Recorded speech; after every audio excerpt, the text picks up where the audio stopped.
The billionaire's Mercedes lay crumpled against an ancient oak smoke rising into the October twilight.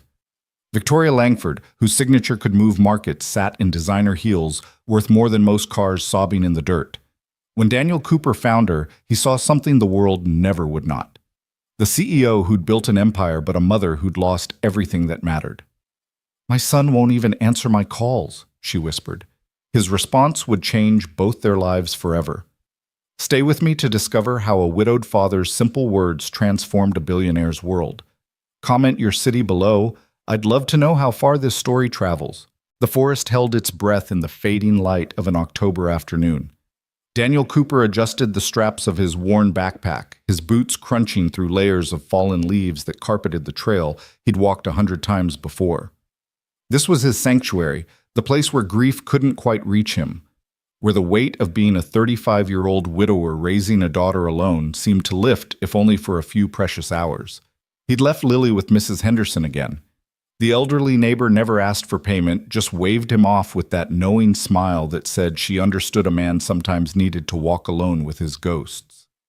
3 years since Sarah's death, and these woods still felt like the only place he could breathe without that crushing weight on his chest. The trail curved ahead, disappearing into a grove of birches, whose white bark glowed like bones in the dimming light. Daniel paused, inhaling the sharp scent of pine and damp earth. Somewhere in the distance, a woodpecker hammered its rhythm against dead wood. Normal sounds. Peaceful sounds. Until they weren't. A metallic groan echoed through the trees, followed by the unmistakable sound of shattering glass. Daniel's body tensed, every muscle coiled like a spring. 20 years of construction work had taught him to recognize danger in sound, the crack before a beam fails, the whistle before something falls. This was different. This was violence meeting stillness. He ran. His boots slipped on wet leaves as he crashed through undergrowth branches, tearing at his flannel shirt. The sounds grew louder, hissing like a wounded animal, and beneath it something else. Crying, raw broken sobbing that made his chest tighten with recognition. He knew that sound, had made it himself in hospital corridors and empty bedrooms. The trees opened into a small clearing where the old logging road cut through. Daniel skidded to a stop, his breath catching in his throat. A silver Mercedes, the kind he'd only seen in magazines, had wrapped itself around a massive oak. The front end was destroyed hood, buckled like aluminum foil, steam rising from the exposed engine in ghostly wisps. The driver's door hung open, and there, 20 feet from the wreck, sat a woman. She was everything out of place in these woods. A cream-colored coat that probably cost more than his truck pooled around her on the forest floor. Her hair, platinum blonde, professionally styled, even in disaster, fell forward as she hunched over her entire body, shaking with sobs. Her shoes, impossibly high heels in deep burgundy, lay scattered beside her, one heel snapped clean off. Daniel approached slowly, the way he'd approached Lily when nightmares woke her screaming. "Ma'am, are you hurt?" The woman's head snapped up, and Daniel found himself looking into eyes the color of winter sky, pale blue rimmed red mascara, painting dark rivers down cheeks that belonged on magazine covers. She was beautiful in that untouchable way wealthy women always seem to be, but right now she looked shattered, actually truly broken. She started, then stopped, her hand going to her throat. I can't, it's okay, Daniel said, dropping to one knee a safe distance away. His construction site first aid training kicked in. "Can you tell me if you're injured? Any pain in your neck, your back?" She shook her head, a jerky, desperate movement. "No, I'm not. The airbag, I'm fine." Fine. Daniel almost laughed at the word. Nothing about this scene said fine. He studied her more carefully. Her hands were bleeding not badly, just scratches from brambles. Her coat was torn at the shoulder. But the real damage wasn't physical. He'd seen this before in his own reflection those first months after Sarah. "I'm Daniel," he said, settling onto the cold ground, maintaining that careful distance. "Daniel Cooper. I live about 3 miles that way." He pointed vaguely west. "You want to tell me what happened?" She looked at him, then really looked as if seeing him for the first time. Her eyes traveled over his worn jeans, his faded flannel, the calluses on his hands. He could see her calculating, categorizing the way rich people always did. Blue collar, Manual labor. Harmless. Victoria, she said finally. Victoria Langford. The name hit him like cold water. Victoria Langford. Everyone knew that name. Langford Industries. The billionaire CEO who'd built an empire from nothing, whose business strategies were taught in universities, whose face graced Forbes covers. And here she was crying in his woods, looking like the world had ended. Well, Victoria, Daniel said, keeping his voice steady, looks like you've had better days. A sound escaped her half laugh, half sob. Better days. Yes, you could say that.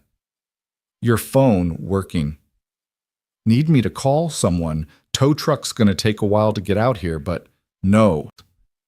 The word came out sharp, desperate. She pressed her hands to her face. No, please, I can't have anyone. The press, they'll... Understanding dawned. The wreck. The tears, the desperate flight into nowhere. This wasn't an accident. This was someone running. Daniel knew about running. Had done it himself those early days, driving until the road ran out, trying to escape something that lived inside his own chest. Okay, he said simply. No calls. But that car's not going anywhere and temperature's dropping. You can't stay out here. I don't care. The words were muffled by her hands. I don't care about anything anymore. Daniel was quiet for a moment, listening to the forest settle around them. A crow called overhead. The Mercedes ticked and cooled its dying sounds like a metallic heartbeat slowing. You got kids? He asked suddenly. Victoria's hands dropped. She stared at him. What? Kids? You got any? Her face crumpled. Fresh tears spilled over and she wrapped her arms around herself, rocking slightly. A son. Marcus. He's 28. Tell me about him. Why? The word was bitter sharp. Why would you? Because you're sitting in the woods crying, and I'm guessing it's got something to do with him. And because I've got a daughter 7 years old, and she's the only reason I'm still breathing some days. So tell me about Marcus. Victoria was silent for so long Daniel thought she wouldn't answer. When she finally spoke, her voice was hollow. He won't speak to me. Haven't seen him in 2 years. He says I chose my company over him, over his father, over everything that mattered. She laughed bitter and broken. And the worst part?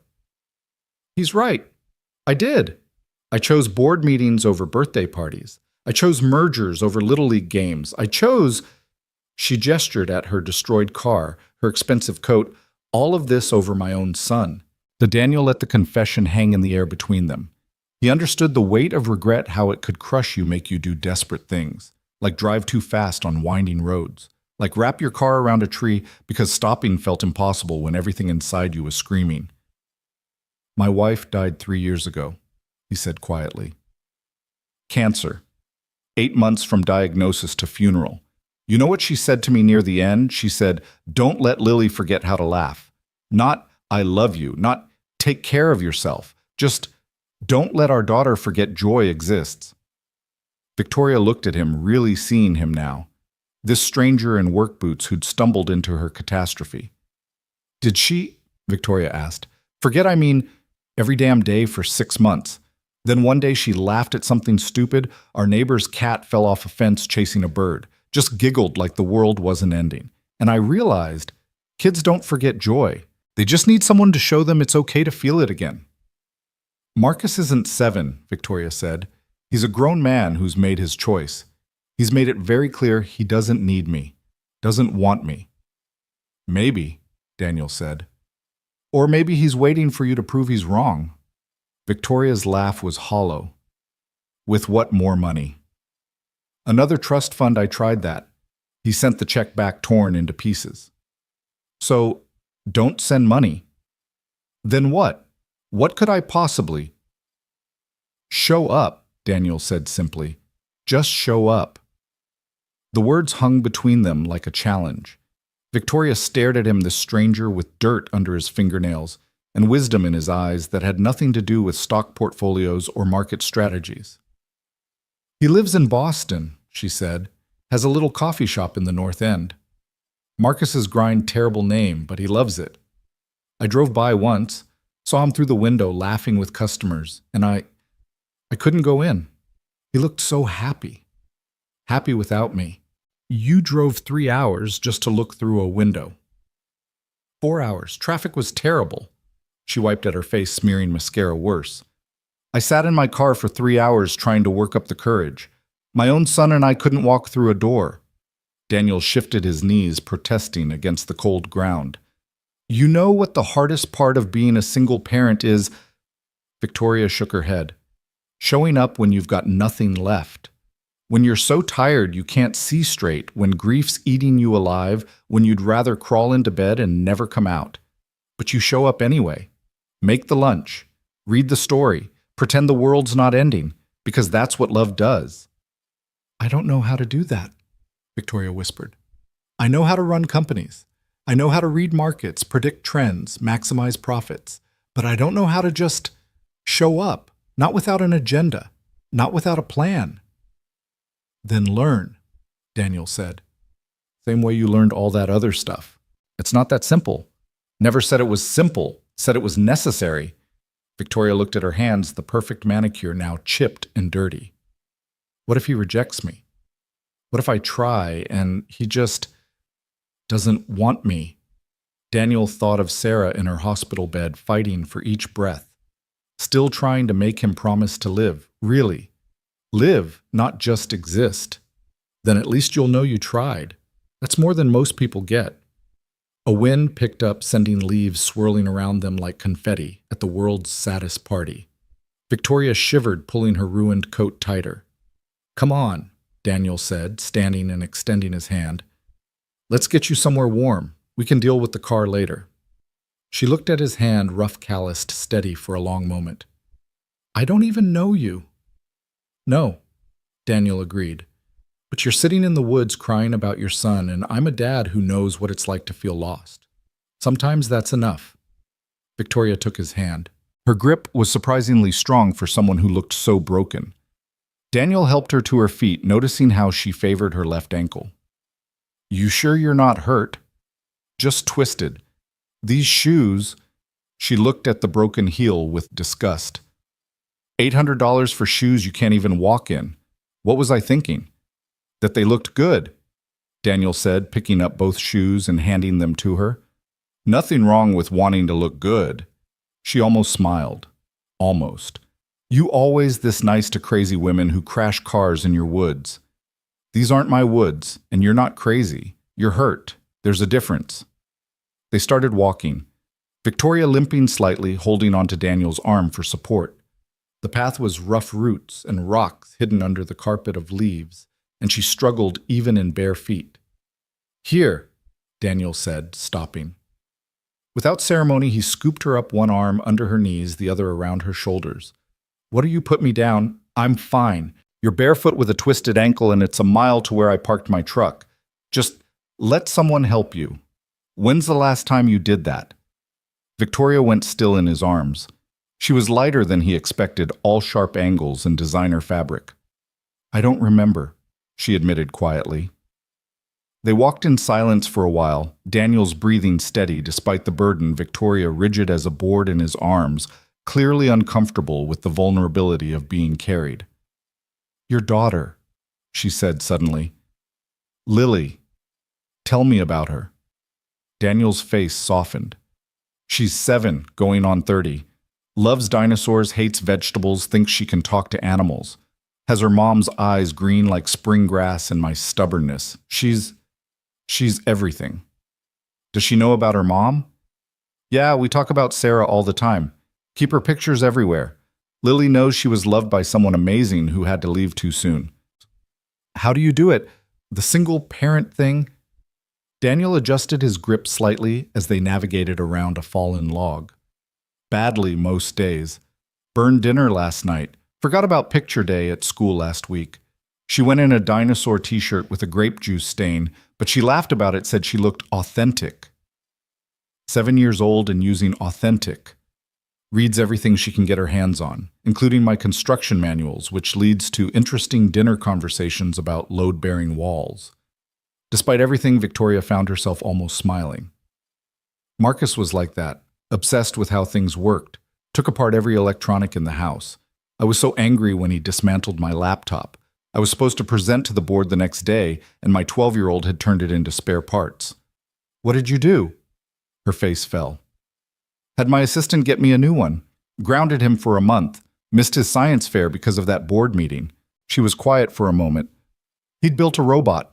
Won first place. I found the trophy years later shoved in the back of his closet. They emerged from the heavier woods onto the old logging road where Daniel had parked his pickup, a battered Ford that had seen better decades. He set Victoria down gently beside it, opening the passenger door. It's not a Mercedes, he said apologetically. It's perfect, Victoria said and meant it.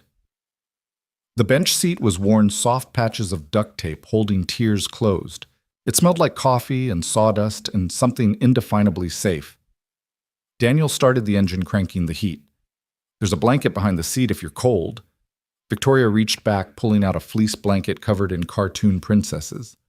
Lily's, she gets cold on the way to school, refuses to wear her coat because it's not cool. At 7, social pressure starts early these days. They drove in comfortable silence for a few minutes, the truck's old heater gradually warming the cab. Victoria watched the trees blur past her mind, racing, but going nowhere like a hamster on a wheel. Why were you in the woods? She asked suddenly. Daniel's hands tightened slightly on the wheel. Same reason you were driving too fast on that curve. Sometimes you need to be somewhere that doesn't remind you of everything you've lost. Does it work? No. But it's better than sitting at home staring at her coffee mug that I can't throw away, or her pillow that still smells like her shampoo if I bury my face in it just right. Victoria turned to look at him. This stranger who spoke about grief like it was a friend he'd gotten to know well. 3 years and it's still that bad. Not bad, just present. Like background music you can't turn off. Some days it's quiet. Some days it's so loud I can't hear anything else. I'm sorry, Victoria said. About your wife. I'm sorry about your son. He's not dead. No, but the relationship is at least right now. And that's a kind of grief too. Victoria was quiet, processing this. She'd never thought of it that way, that she was grieving. It seemed too dramatic, too self-indulgent. But sitting in this truck with a stranger who carried his own losses, she realized that's exactly what it was. Grief for the mother she'd never been, for the moments she'd never get back, for the son who looked at her like she was a stranger. I don't know how to fix it, she admitted.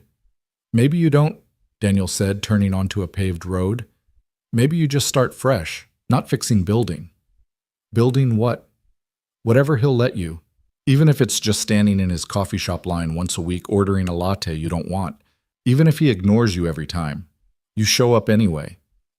That sounds like stalking. That sounds like not giving up. They pulled into a small gas station, fluorescent lights harsh after the soft darkness of the woods. Daniel parked near the door. Wait here. He came back with a first aid kit, a bottle of water, and a pair of flip-flops. Size 7. How did you... Lucky guess. He knelt by the open passenger door, gently taking her foot to inspect the ankle. His hands were gentle despite their roughness, careful as he cleaned the scratches on her feet from the woods. Not too swollen. You'll be okay. You some kind of medical expert? Construction sites. Someone's always getting hurt. You learn the basics. He helped her into the flip-flops. They're lilies. She leaves them everywhere. Pink unicorns, Victoria noted, looking at the cheerful design. Very CEO appropriate. You'd be surprised how many problems can be solved with unicorns. Victoria's phone buzzed in her coat pocket. She pulled it out, seeing the stream of messages. Board members, assistants, lawyers. The entire machinery of her empire wondering where she'd disappeared to. She turned it off. Don't you need to answer those? Daniel asked. They're not going anywhere. For once, neither am I. She looked at him. Would you tell me more about how you did it? Raised Lily alone after... Daniel leaned against the truck's doorframe. You really want to know. I need to know. How do you love someone when you've forgotten how... when you've spent so many years speaking a different language entirely? Daniel thought for a moment. You know what Lily said to me about a month after Sarah died? I was trying to make her breakfast pancakes because Sarah always made pancakes on Sundays. I was burning them, smoking up the whole kitchen, just failing spectacularly. And Lily looked at me with these serious eyes and said, Daddy Mommy's pancakes were better, but yours have more love because you're trying so hard. Victoria's eyes filled with fresh tears. Children forgive so easily. No, Daniel corrected. Children love easily. There's a difference.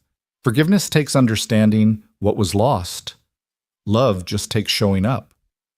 Marcus understands what was lost.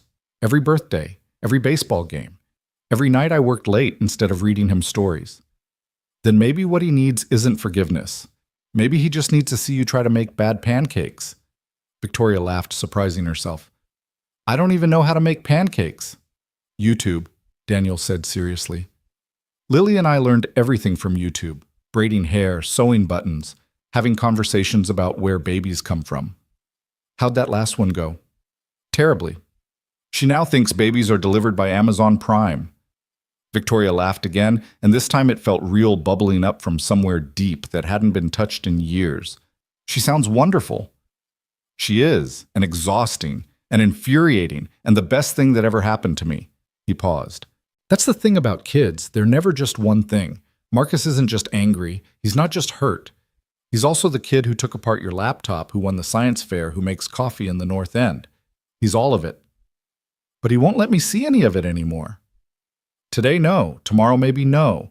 But next month, next year, you don't know unless you try. They got back in the truck, Daniel navigating through increasingly familiar streets. Victoria recognized the area, the outskirts of Millbrook, a small town about an hour from Boston where normal people lived normal lives. You said you live around here? Just up ahead. Nothing fancy, just a place for me and Lily. Could I see it? I know that's weird, but I haven't been in a real home in so long. Everything in my life is staged, perfect, cold. Daniel looked at her, this billionaire, in his daughter's unicorn flip-flops, mascara-stained and broken, and made a decision. Sure, but I warn you, it looks like a 7-year-old tornado hit it. The house was small, a 2-story colonial that had seen better years but wore its age with dignity. The porch light was on warm yellow against the growing darkness. Mrs. Henderson's silhouette moved past the front window. That's my neighbor, Daniel explained. She watches Lily when I need to clear my head. They walked up the path, Victoria limping slightly, but managing. The door opened before they reached it. Daniel Cooper. I was about to send out a search. Mrs. Henderson stopped, taking in Victoria's appearance. Oh my, dear, are you all right? Car accident, Daniel said simply. Mrs. H., this is Victoria. Victoria, Mrs. Henderson. The older woman's eyes were sharp but kind. Come in, both of you. You look like you need tea. Or something stronger. The house's interior was exactly what Victoria expected and nothing she could have imagined. Toys scattered across worn hardwood. Children's artwork covering the refrigerator. Photos everywhere, a beautiful woman with kind eyes and dark hair smiling from dozens of frames. Sarah.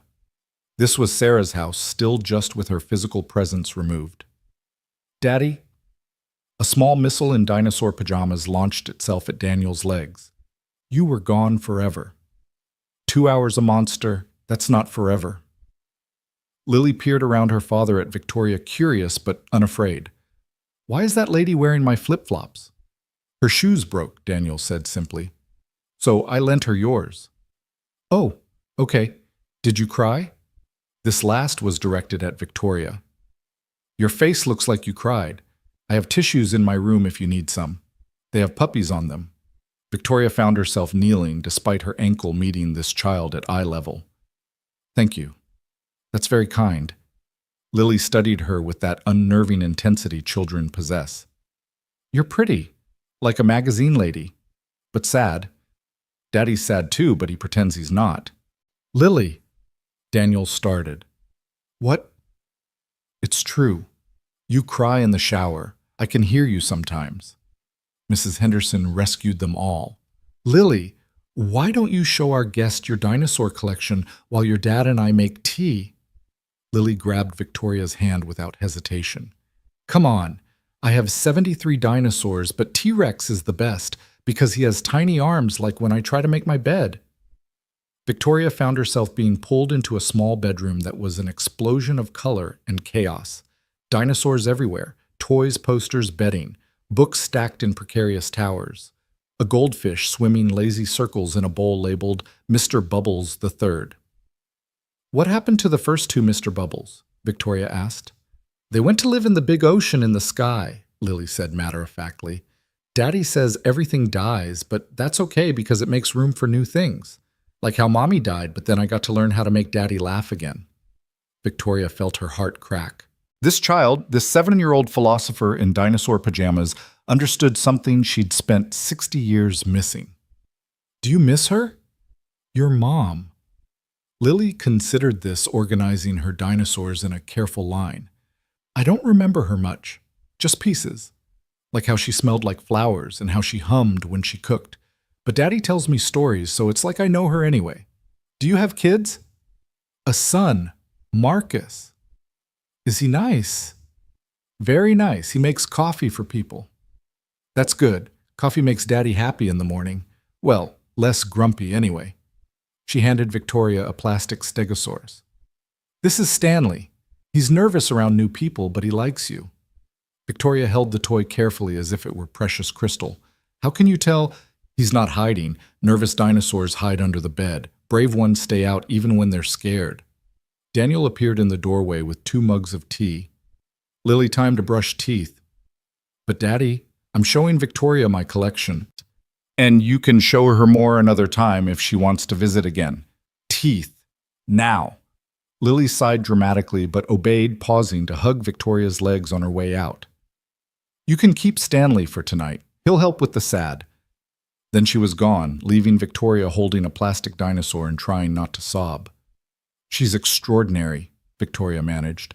"She's something," Daniel agreed, handing her the tea. "Never know what's going to come out of her mouth." They sat in the living room surrounded by the comfortable chaos of a lived-in home. Victoria couldn't remember the last time she'd been somewhere that wasn't professionally decorated, where things existed because they were loved, not because they looked good. "I have 5 houses," she said suddenly.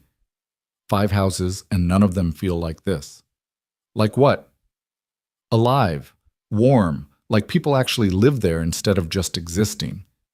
Daniel sipped his tea. "That's the difference between a house and a home. Lily makes this a home. Without her, it's just walls and a roof. Marcus had a room at my main house. I kept it exactly the same for years after he left for college, like a shrine to my failures as a mother. He asked me to turn it into something else, a gym, an office, anything. Said it was creepy. I couldn't do it." "Why?" "Because then I'd have to admit he was never coming back." They sat quietly, the old house settling around them with comfortable creaks and sighs. Outside, the wind picked up, rattling the windows slightly. "I should call about your car," Daniel said. "Tomorrow," Victoria said. "Please, just let me sit here for a while. In a real home with real people who know about real loss and real love." "Stay as long as you need." Mrs. Henderson appeared, coat on. "I'm heading home. Lily's in bed, supposedly, though I heard giggling a minute ago. Victoria, dear, it was nice meeting you. Whatever brought you here, I hope you find what you're looking for." After she left, Daniel and Victoria sat in comfortable silence. The house felt different at night, softer somehow, like it was holding them both gently. "Tell me about Sarah," Victoria said. Daniel's face changed, softening and sharpening simultaneously. She was the best person I knew. Kindergarten teacher. Could make anyone laugh. Saw good in everything, even me when I was just some construction worker with big dreams and empty pockets. "How did you meet?" "Her car broke down. I stopped to help. She was trying to change her own tire in a wedding dress. She was in a friend's wedding running late. Covered in grease, swearing like a sailor, absolutely furious. Most beautiful thing I'd ever seen." Victoria smiled. "Love at first sight. Love at first laugh. She made some joke about always being a bridesmaid, never a mechanic. I was gone." "How long were you married?" 10 years. Best 10 years even with the last one. Even watching her fade away, she was still teaching me things. How to be brave. How to let go. How to hold on to what matters. What matters?" Daniel looked at her. Really looked at her. "The small stuff everyone says not to sweat." Lily's laugh. Bad pancakes on Sunday, dinosaur pajamas, showing up even when you don't know what to say. Victoria clutched her mug, the warmth seeping into her cold fingers. I don't know how to do small. Everything in my life has always been big. Big deals, big money, big mistakes. Then start tiny. One text, one phone call, one cup of coffee in his shop. What if he throws me out? Then you go back the next day. That's insane. That's love. Victoria's phone buzzed again. This time she looked 17 missed calls from her CFO. The world's falling apart without me. Is it though?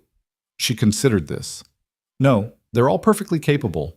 I just trained them to need me so I'd feel important. Maybe it's time to train them differently. So I can do what sit in my empty houses and think about everything I missed. So you can learn to make bad pancakes. Victoria laughed, but it was edged with tears. You make it sound so simple. Not simple, Daniel corrected. Just necessary.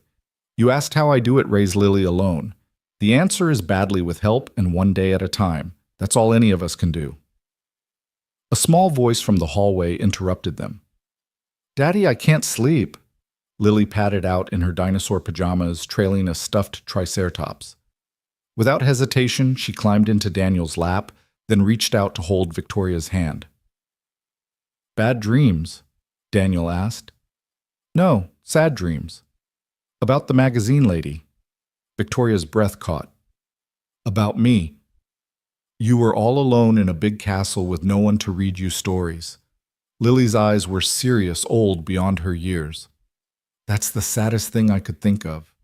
Victoria felt tears sliding down her cheeks. This child, this beautiful, intuitive child, had seen straight through her in the way only children can. But it's okay, Lily continued, because in my dream you learned how to read stories to yourself, and then other people came to listen, and your castle got full of people and stories, and it wasn't sad anymore. That's a beautiful dream, sweetheart, Daniel said softly. It wasn't a dream. It was a wake-up dream. The kind where you're not really asleep, but you're not really awake either. She looked at Victoria with those intense eyes. You should call your son. How did you... You have the same look Daddy gets when he talks about Mommy, like you lost something but you don't know where to look for it. Victoria found herself pulling this strange, wonderful child into a hug.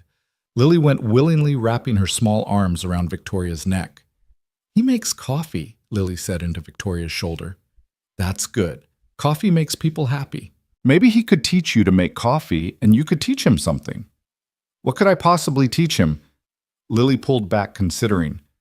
How to be brave enough to let someone love you even when you think you don't deserve it. Daddy says that's the hardest thing to learn. Daniel's eyes widened. When did I say that? To Mrs. Henderson when you thought I was asleep, but I'm never asleep when you think I am. Victoria laughed through her tears. You're raising a spy. Apparently so. Daniel stood Lily in his arms. Come on, monster. Back to bed. For real this time. Can Victoria tuck me in too? They both looked at Victoria, who nodded, unable to speak. The three of them went to Lily's room where the nightlight cast dinosaur shadows on the walls. Lily climbed into her bed, arranging approximately 17 stuffed animals around her.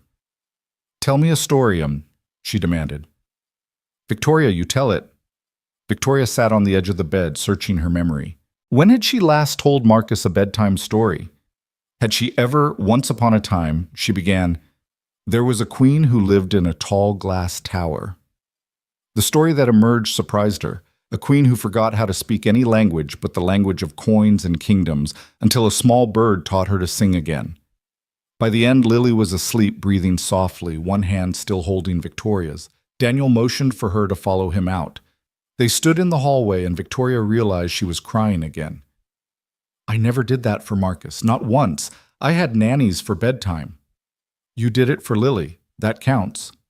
Does it? Or am I just playing pretend with someone else's child because it's easier than facing my own? Daniel leaned against the wall, considering her question seriously. Maybe you're practicing. Maybe you're remembering. Maybe you're learning. Does it matter which? They returned to the living room, but the moment felt different now. Heavier. Victoria knew she had to leave soon, had to face the wreckage of her car and her life. I should call that tow truck, she said. Yeah, I'll drive you back. But neither moved. They sat there, two broken people in a house full of love and loss, neither quite ready to return to their separate worlds. What was the worst part? Victoria asked suddenly. After Sarah died. What was the absolute worst part? Daniel didn't hesitate. The silence. Not just the quiet, but the absence of her particular sounds, the way she hummed when she was happy, her terrible singing in the shower, the way she talked to herself while cooking. The house felt dead without her noise. Marcus used to bang on drums, had a whole kit in the garage, drove me insane. I soundproofed his room, then made him practice at school. The house has been quiet ever since he left. Maybe that's where you start. Make some noise he might want to hear. Like what? Like the mother learning to speak her son's language instead of expecting him to speak hers. Victoria's phone rang. Her CFO again. This time she answered. Richard, I'm fine. The car's totaled, but I'm fine. Cancel my meetings for the next week. Actually, cancel them for the next month. She could hear the panic in Richard's voice, even from where Daniel sat. The Singapore deal can wait. The merger can wait. Everything can wait. She paused, listening. Because I just remembered something more important than any deal. Handle it, Richard. That's why I pay you more than some small country's GDP. She hung up, turning off her phone entirely. That felt either very good or very stupid, she said. Most important decisions do. They finally made the call about the car, Daniel speaking to the tow company, arranging for them to meet at the wreck site. The drive back was different. Comfortable now, like they'd crossed some invisible bridge from strangers to something else. The Mercedes looked worse in the harsh lights of the tow truck. Thousands of dollars of German engineering reduced to scrap metal. Victoria felt nothing looking at it. It was just a thing. An expensive thing, but still just metal and glass. You sure you don't want to go to the hospital? The tow truck driver asked. That's a hell of a wreck. I'm fine, Victoria said. Just need to get home. I'll drive you, Daniel offered. Boston's not that far. You don't have to. Lily's asleep. Mrs. H won't mind staying. Let me do this. The drive to Boston took 90 minutes, filled with comfortable conversation and longer, comfortable silences. Victoria directed him to her Beacon Hill townhouse, 5 stories of historic brick that had cost more than most people's retirement funds. This is home, Daniel asked. This is a house, Victoria corrected. You taught me the difference. She hesitated, then pulled out her phone, scrolling to Marcus's contact. His picture was from 5 years ago, college graduation, both of them smiling before everything fell apart completely. I don't know what to say. Start with hello. At midnight. He owns a coffee shop. He's probably still up prepping for tomorrow. Victoria stared at the phone. Such a small thing, but it felt like lifting a mountain. Her thumb hovered over the call button. What if... Stop. Just do it. She pressed call. 1 ring, 2, 3. She was about to hang up when, what do you want? Marcus's voice, cold and tired. Hello? Victoria said, her voice cracking. I wanted to say hello. Silence. Then, are you drunk? No, I was in an accident. I'm fine, she added quickly. But I was sitting there in the woods and this man, this stranger, he asked me about you. And I realized I couldn't tell him anything recent. I don't know your favorite coffee blend. I don't know if you still drum. I don't know anything that matters. Whose fault is that? Mine. Entirely mine. I know that. I'm not calling to make excuses or ask for forgiveness. I wanted to hear your voice. Another long silence. Victoria could hear noise in the background, espresso machines maybe. Music. I have to go, Marcus said. Early morning tomorrow. I know. Marcus, I love you. I know I haven't shown it. I know I chose wrong every single time. But I love you. I've always loved you. I just forgot how to show it. Mom. His voice broke slightly on the word. You don't have to say anything. You don't have to do anything. I just needed you to know. Good night, Marcus. She hung up before he could respond, her hand shaking. That was brave, Daniel said softly. That was terrifying. Most brave things are. She looked at him, this stranger who'd changed her life in a few hours. Thank you. For everything. For finding me. For carrying me. For showing me what I've been missing. You would have figured it out. No, Victoria said firmly. I wouldn't have. I would have driven that car into a tree and either died or walked away and gone right back to my empty life. You saved me. Lily saved me. Save yourself, Daniel said. Show up tomorrow, and the next day, and the next. That's how you save yourself. Victoria leaned over and kissed his cheek, soft and grateful. If you ever need anything, I'll call. But Victoria, I don't need your money or your connections. Neither does Marcus. Just be the person who sat on my daughter's bed tonight telling stories. That's who Marcus needs. She got out of the truck, standing on the sidewalk in front of her perfect empty house. Daniel waited until she was inside before driving away back to his small house full of dinosaurs and memories and love. Victoria stood in her marble foyer, designer everything surrounding her, and felt the silence Daniel had described. Not just quiet absent. No one hummed here, no one laughed here, no one lived here. She walked through the rooms, seeing them as if for the first time. The staging, the perfection, the absence of any real life. Even her home office, where she spent most of her time, was sterile. No photos. No personal touches. Just efficiency and emptiness. She climbed to the 4th floor to the door she rarely opened. Marcus's room exactly as he'd left it at 18. Drum kit in the corner. Posters of bands she'd never heard of. Books scattered on every surface. This was the only room in the house that felt real. Victoria sat on his bed, picking up a photo from his nightstand. His 16th birthday. They were both smiling, but she could see it now, the distance already growing. She was looking at the camera. He was looking away towards something she couldn't see. Her phone buzzed. A text from an unknown number. This is Daniel. Made it home safe. Lily woke up and asked if the sad magazine lady was okay. Told her you were learning to be. That seemed to satisfy her. She wants you to know, Stanley, the Stegosaurus is brave because he's scared but does things anyway. Pretty sure that's meant to be profound. Take care, Victoria. And remember, just show up. Victoria smiled, holding the phone like a lifeline. Then she opened her laptop and did something she'd never done before. She searched how to make coffee on YouTube. If she was going to show up at Marcus's shop, she might as well speak his language. The next morning arrived with autumn rain pattering against Victoria's bedroom windows. She hadn't slept, instead spending hours watching coffee-making tutorials, taking notes, like she was preparing for a board presentation. The irony wasn't lost on her. She'd built a billion-dollar empire, but needed YouTube to teach her how to make a simple latte. At 7 a.m., she stood in her pristine kitchen, staring at the espresso machine she'd owned for 3 years but never touched. Her housekeeper had always made her coffee perfect and silent, appearing at her elbow whenever needed. But the housekeeper was off today, and Victoria was alone with $18,000 of Italian engineering she didn't understand. Her first attempt produced something that looked like motor oil and tasted worse. The second wasn't much better. By the 5th try, she had something that might generously be called coffee adjacent. She thought of Daniel's words about bad pancakes and love and found herself laughing alone in her kitchen. When had she last done that? Her phone rang. Richard, her CFO, probably panicking about the canceled meetings. But it wasn't Richard. You called me last night. Marcus's voice uncertain. Victoria nearly dropped her phone. Marcus, yes, I'm sorry if I bothered you. You said you were in an accident. Minor. The car took the worst of it. Which car? The question surprised her. The Mercedes.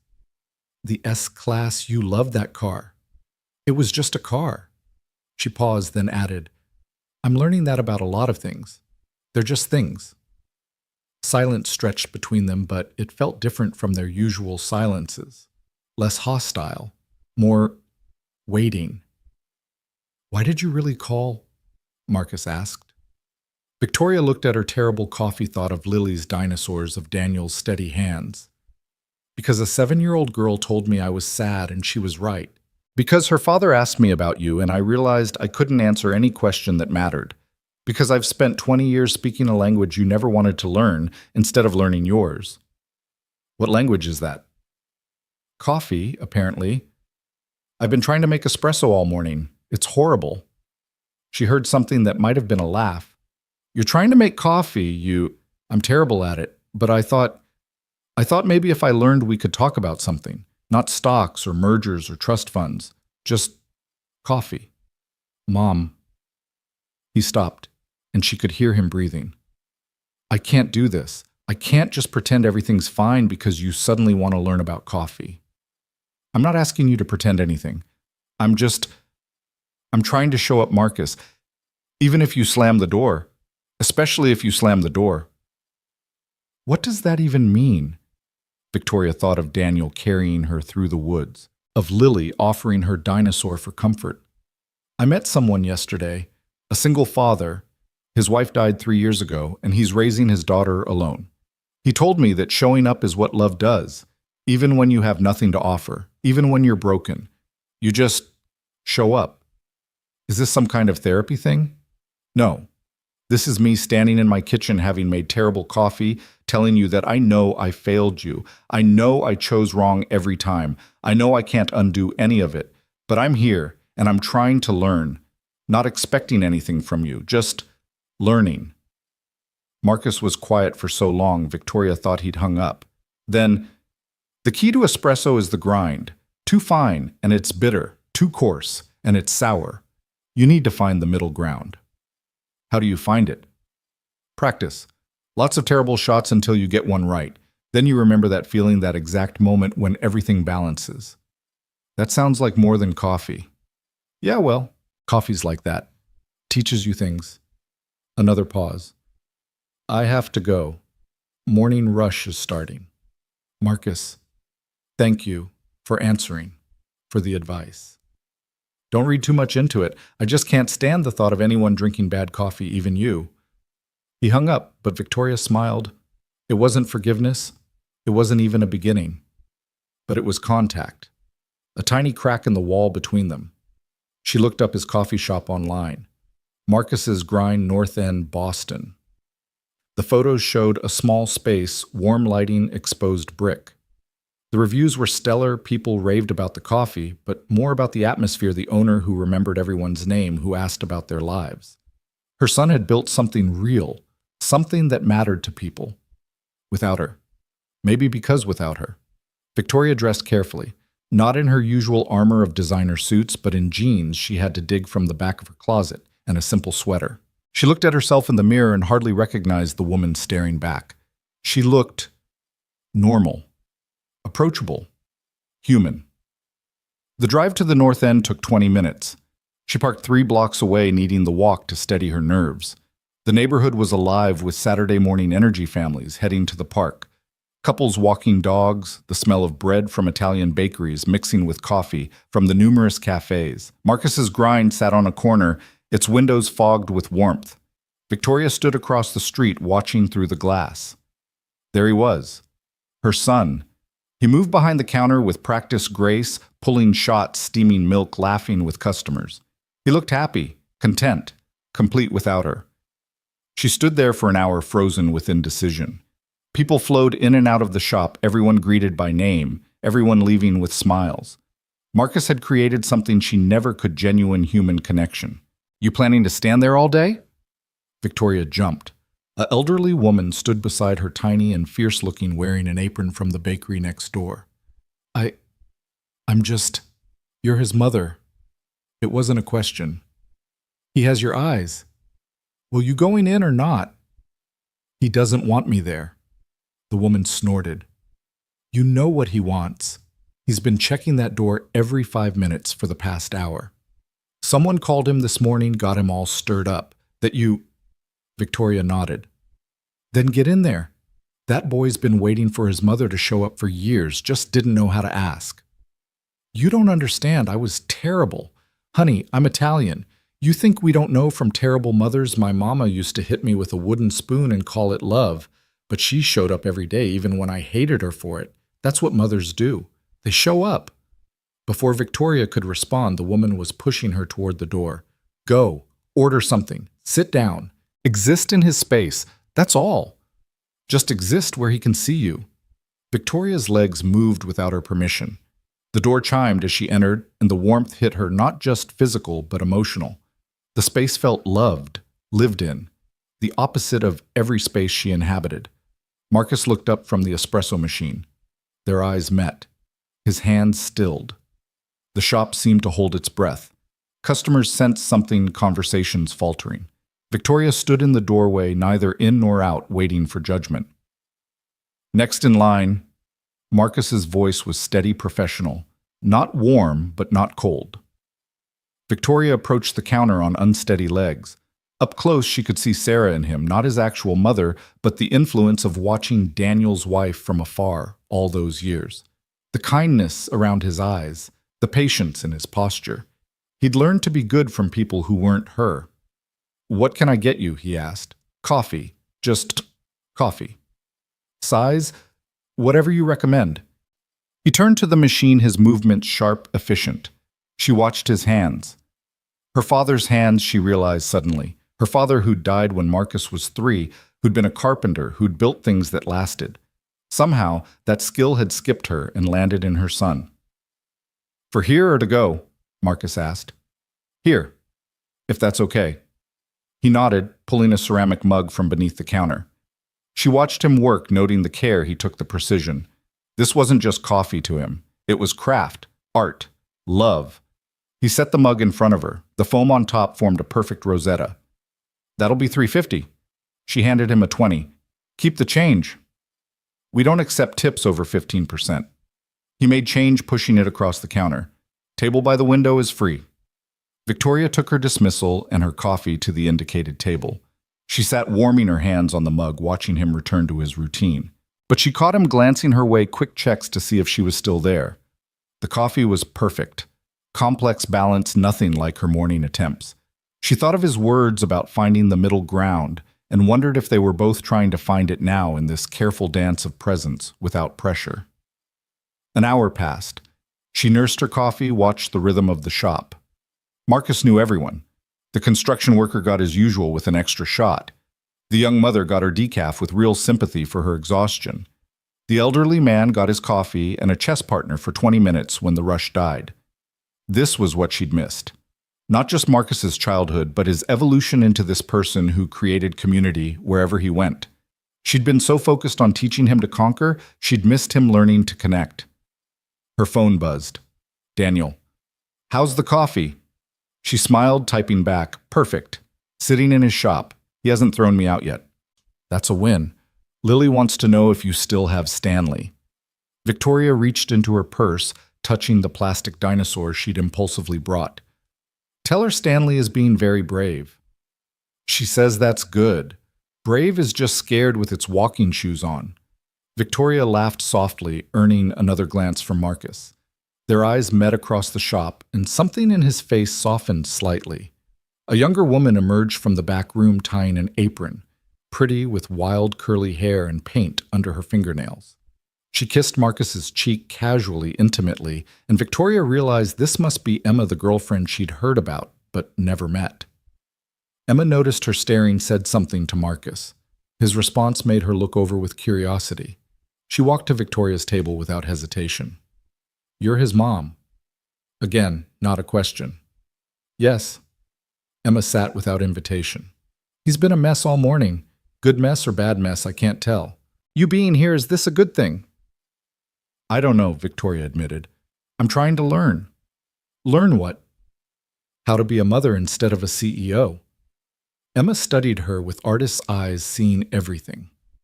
"He has your bone structure, your hands, but his heart that came from somewhere else. His grandfather, maybe. My father. He built things with his hands. Marcus has that gift." "He builds more than coffee," Emma said. "He builds homes for people who don't have anywhere else. This place, half these customers come because Marcus makes them feel seen, valued, human." "I never taught him that." "No," Emma agreed. "But maybe you taught him what happens without it. Sometimes we learn by opposite example." Victoria felt the truth of that hit deep. "Do you hate me for what I did to him?" "I hate that he checks his phone every Mother's Day hoping you'll call. I hate that he keeps a picture of you both in his wallet from when he was 7. I hate that he still sometimes starts to call you when something good happens, then remembers you won't care unless it's about money." Each word was a knife, but Victoria took them, deserved them. "But," Emma continued, "I also see him looking at you now, trying to decide if he can risk hoping, And for that, for showing up when he thought you never would, I'm grateful. I don't know how to fix 20 years of damage. You don't fix it. You just start building something new next to it. Like this shop. It's built on an old foundation from a place that burned down. You can still see scorch marks on some of the basement stones. But Marcus didn't try to erase them. He built around them with them. Made them part of something better. Emma stood. Stay as long as you want. He needs to see you can exist in his world without trying to change it. She returned to Marcus, who whispered urgently to her. Emma whispered back their body language, an entire conversation Victoria couldn't read. Finally, Marcus nodded, kissed Emma's forehead, and went back to work. The morning turned to afternoon. Customers came and went. Victoria ordered a second coffee, then a third, each one delivered by Marcus without comment. She didn't try to talk to him, didn't push. She just existed in his space, learning its rhythms, its language. Around 2 o'clock, a familiar truck pulled up outside. Daniel emerged, Lily bouncing beside him in a tutu and rain boots. They entered the shop, and Lily immediately spotted Victoria. You're here with Stanley. She ran over, throwing her arms around Victoria without hesitation. Daddy said you were being brave today. Marcus watched this interaction with confusion. This child clearly knew his mother, loved his mother. But how Daniel approached the counter. You must be Marcus. I'm Daniel. Your mom told me you make the best coffee in Boston. You know my mother? Met her yesterday. She helped my daughter through a tough moment. The lie came smooth, protective. Lily's been talking about her all day. Lily had climbed into Victoria's lap, chattering about dinosaurs and ballet class, and how Mrs. Henderson's cat had kittens.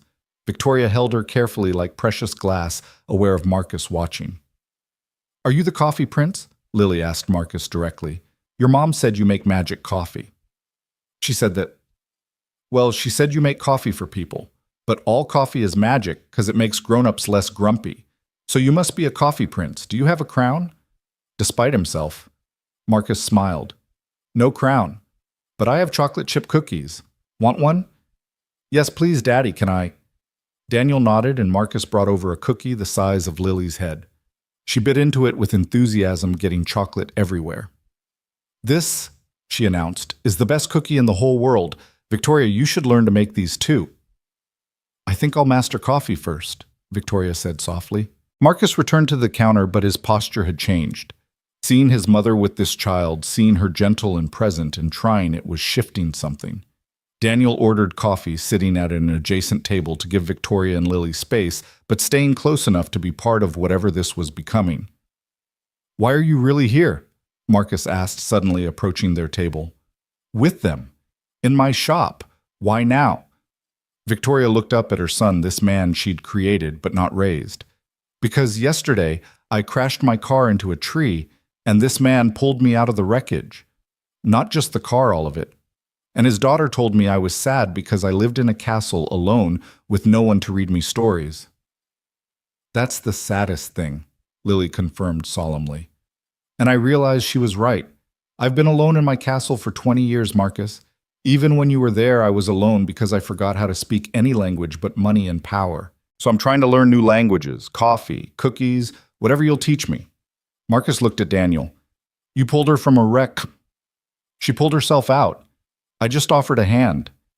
And you're here because Lily wanted to see her again, and because sometimes people need witnesses when they're being brave. Marcus sat down, really looking at his mother for the first time. Not the CEO, not the stranger who'd missed everything, just a woman holding a child trying to learn. You really want to learn about coffee? He asked. I want to learn about you, Victoria said. Coffee just seems like a good starting point. It took me 10 years to get good at this. Then I'd better start now. Marcus was quiet, processing. Emma watched from behind the counter, ready to intervene if needed. But something was happening in the space between mother and son, fragile as foam art, but forming nonetheless. Tuesday mornings, Marcus said finally. Shops closed until noon. If you want to learn, really learn, not just play at it, you come Tuesday mornings, 5 a.m. 5 a.m. That's when the real work happens.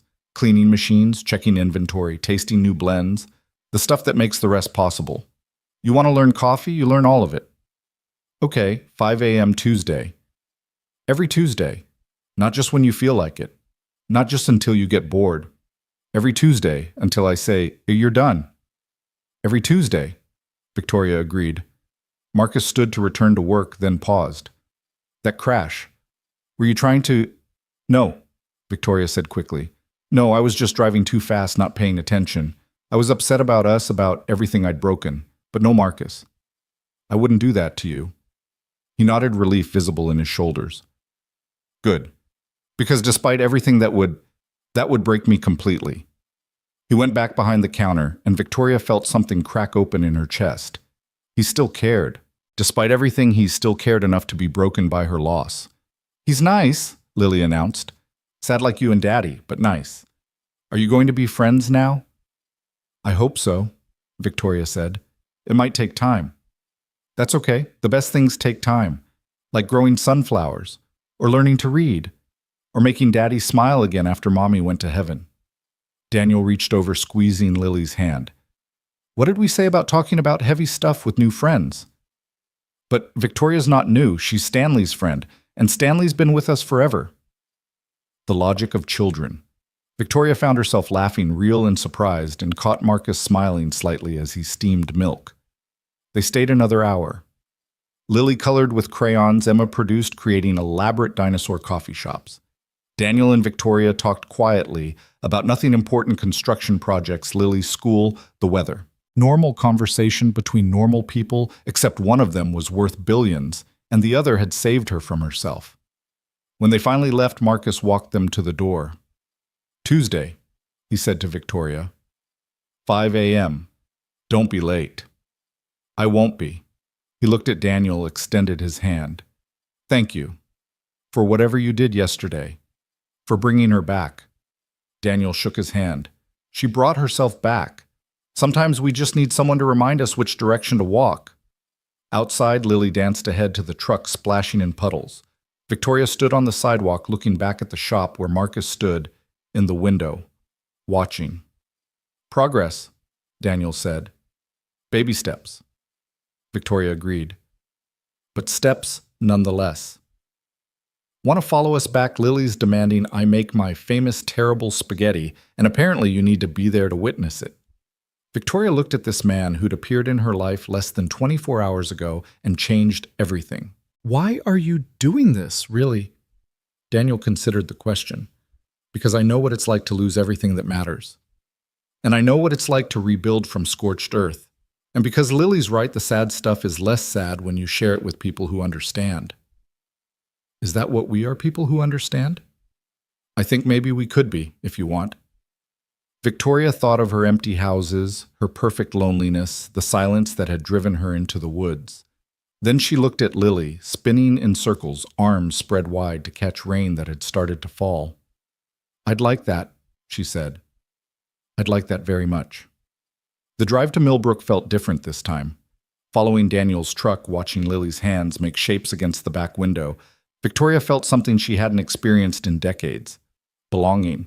Not to a place or a position, but to a moment, a possibility, a small family that was teaching her how to be human again. Her phone rang. Her lawyer. She declined the call. Then her head of acquisitions. Declined. The entire machinery of her empire trying to pull her back, and for once, she resisted. Another call. Marcus. You forgot your change, he said. From the 20. Keep it. I told you we don't. Then put it towards someone's coffee, someone who looks like they need kindness. Silence. Then, that woman, with the kid, is that something? Victoria understood what he was asking. Was she replacing him? Finding the family she wanted instead of the one she'd failed? No, she said firmly. That's a man who lost his wife and is raising his daughter alone and somehow still believes in kindness. And that little girl is pure magic who sees through everyone's walls. They're teaching me things I should have known all along. But they're not replacements, Marcus. No one could replace you. No one. Okay. Is it okay? I mean, I don't know yet. But Tuesday. We'll see on Tuesday. He hung up and Victoria smiled. Tuesday. She'd never looked forward to 5 a.m. before, but now it felt like Christmas morning promised. At Daniel's house, Lily immediately dragged Victoria to the kitchen to watch the spaghetti disaster unfold. Daniel wasn't kidding, he was a terrible cook. The pasta was somehow both overcooked and crunchy. The sauce was from a jar but still managed to burn. The garlic bread was charcoal on one side, raw on the other. "It's perfect," Lily announced, twirling mushy noodles. "Perfect, terrible spaghetti." They ate at the small kitchen table, Lily chattering about school, about Mrs. Henderson's cats, about everything and nothing.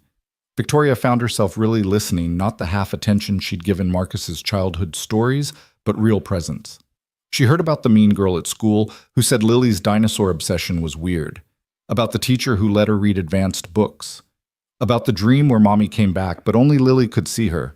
"That must have been hard," Victoria said. "The dream." "It was nice and sad at the same time. Daddy says that's okay to feel both things, that missing someone means you loved them, and love is never wrong even when it hurts." Daniel cleaned dishes, humming something tunelessly. Victoria recognized the habit Sarah's absence filled by his own sounds. She wondered what sounds Marcus made in his apartment, if he still drummed, if he filled his silence or let it swallow him. "Will you read me a story?" Lily asked as bedtime approached. "A real one from a book, not a making-up one." They settled on the couch, Lily between Victoria and Daniel, as she read from a book about a brave mouse with a very small sword. Lily leaned against her, completely trusting, and Victoria felt her heart restructure itself around this moment. "You do voices," Lily said sleepily. "Different ones for each character. Mommy did that too." "Did she?" "Mm-hmm. Daddy tries, but he makes everyone sound like construction workers." "Hey," Daniel protested mildly. "My mouse voice is very sophisticated." "Your mouse sounds like he builds houses," Lily countered, giggling. By the time the story ended, Lily was asleep against Victoria's shoulder. Daniel carried her to bed, and Victoria found herself alone in this living room that felt more like home than anywhere she'd lived in 20 years. She studied the photographs again. Sarah at various ages, always smiling. Daniel and Sarah's wedding, a small affair in someone's backyard, everyone laughing. Baby Lily toddler. Lily missing front teeth, a whole life documented in drugstore prints and crooked frames. Her own walls held art worth millions, but nothing worth remembering. Daniel returned bringing tea. "She goes down easier when you're here. Usually takes 3 stories and a negotiation about tomorrow's breakfast. She's extraordinary. She's everything." He sat beside her, not too close, but close enough. "How are you feeling about today?" "About Marcus." "Terrified," Victoria admitted, "but also hopeful. He didn't throw me out. He offered to teach me. That's more than I had yesterday. Yesterday you were trying to become one with a tree. Yesterday I was lost. And today," Victoria considered, "today I'm still lost, but at least I know it, and I have people willing to help me find my way." They sat quietly drinking tea, existing in the comfortable silence of 2 people who understood grief's geography. Outside, rain continued, gentle now, watering gardens and washing streets clean. "Can I ask you something?" Victoria said. "About Sarah." "Sure." "Do you think she would have liked me?" Daniel smiled. "Sarah liked everyone, but especially broken people trying to get better. She collected them like stray cats. Would have taken one look at you and decided you needed feeding and fixing. I could have used that 20 years ago. 20 years ago, you wouldn't have let her. You had to crash first, hit the tree literally and figuratively. Sometimes that's the only way we stop long enough to change direction." Victoria's phone buzzed. A text from Marcus. "Bring work clothes Tuesday. You're going to get dirty." She showed Daniel, who laughed. "He's going to make you clean the machines." That's his test for new employees. They can handle the gross parts, the milk residue, the grounds, the endless cleaning. They can handle coffee. Did everyone pass? Emma threw up the first time, but she came back. He married her 6 months later, well, not officially, but in every way that matters. He's happy with her. He's himself with her. That's better than happy. Victoria thought about all the relationships she'd had where she'd been anything but herself. The marriage to Marcus's father, a business arrangement that produced a child but never love. The affairs with men who wanted her power or money but never knew her name was actually Vivian, that Victoria was just easier to brand. "I don't know who myself is anymore," she admitted. "Sure you do. You were her today. With Lily, with Marcus, with me. No CEO, no billions, just Victoria learning to make terrible coffee and read mouse stories. That simple, that complicated. Being yourself is the hardest thing when you've spent decades being everyone else's expectation." The rain stopped. Evening settled soft around the house. Lily called out once in her sleep, and Daniel went to check, returning with a report that she was discussing dinosaur habitats with her stuffed animals. "I should go," Victoria said, though she didn't move. "You could stay. Couch is comfortable. Breakfast is terrible, but enthusiastic. I have 5 empty houses waiting. That's not the same as having somewhere to go." He was right, but Victoria stood anyway. Some things couldn't be rushed. She'd pushed too hard, too fast with Marcus all those years. She wouldn't make that mistake with this fragile new thing growing between her and Daniel. "Thank you," she said at the door. "For yesterday, today, all of it. Tuesday after Marcus puts you through coffee boot camp, come for dinner. Lily's making pizza. It'll be an adventure." "I'd like that." She drove home through quiet streets, thinking about the day. Marcus hadn't forgiven her, but he'd offered her Tuesday mornings. Daniel hadn't asked her to be anything but herself. Lily had fallen asleep on her shoulder like it was the most natural thing in the world. Small victories, tiny steps, but movement nonetheless. At home, she stood in Marcus's untouched room again, but this time she didn't just look. She sat at his desk, opened his laptop dead for years, and found his old journal in the drawer. She shouldn't read it, knew it was a violation, but she needed to understand who he'd been when she wasn't looking. The entries were sparse, mostly about music girls' school frustrations. But one dated just after his 16th birthday stopped her cold. "Mom missed another concert. Dad didn't even pretend he'd come. Emma was there, though. Emma's always there. Sometimes I wonder what it would be like to have parents who showed up not because they had to, but because they wanted to. Because seeing me play drums was more important than another meeting, another deal, another anything. I used to think if I was better achieved more, they'd want to be there. Now I know it doesn't matter how good I am. I'm just not speaking their language, and they're not interested in learning mine." Victoria closed the journal, tears streaming. He'd known even then. Known she was choosing everything else over him, and he'd stopped trying to change it, just accepted it as fact. Her phone rang. An unknown number. "Hello." "Victoria." "It's Emma. Marcus doesn't know I'm calling. Is everything okay?" He's been sitting in the shop for an hour just staring at the espresso machine. He does this sometimes when he's processing big things, but this is different. You really showed up today." "I did." "He didn't think you would. Even after the call this morning, he was sure you'd change your mind. But you sat there for hours just existing in his space. Do you understand what that means to him? Tell me." Every important person in his life has only ever wanted him to exist in their space on their terms. Even his father especially. His father only saw him as an extension of expectations. But you sat in his world today without trying to change it, or own it, or improve it. You just were. It wasn't enough. It can never be enough to fix. "Stop trying to fix," Emma interrupted. "Stop thinking in terms of repair and debt and balance sheets. Just show up. Tuesday and every Tuesday after. That's all. That's everything." After the call, Victoria sat in her perfect empty house, surrounded by the silence Daniel had described. But for the first time, she didn't try to fill it with work or worry. She just let it be, let herself feel the weight of 20 years of wrong choices. Then she did something she hadn't done in decades. She went to the kitchen, her barely used professionally designed kitchen, and tried to cook. Nothing elaborate, just eggs the way she remembered her father making them when her mother worked late. They were terrible runny and somehow burnt, but she ate them anyway, thinking of Daniel's bad spaghetti and Lily's declaration that terrible food made with love was better than perfect food made by strangers. At midnight, she texted Daniel, "Thank you for saving me yesterday." His response came quickly, "You saved yourself. I just reminded you it was possible." Then a second text, "Lily wants you to know Stanley spent the day being brave on your behalf. She's very proud of both of you." Victoria held the plastic dinosaur, this cheap toy that had become a talisman, and thought about bravery. How it wasn't the absence of fear, but the decision to move forward despite it. Tuesday morning felt both too far away and too close. 5 a.m. with Marcus learning coffee from the ground up. Then dinner with Daniel and Lily, learning family from the heart out. She'd spent 60 years building an empire. Maybe the next 60 or whatever she had left could be about building something else. Something smaller, but infinitely more valuable.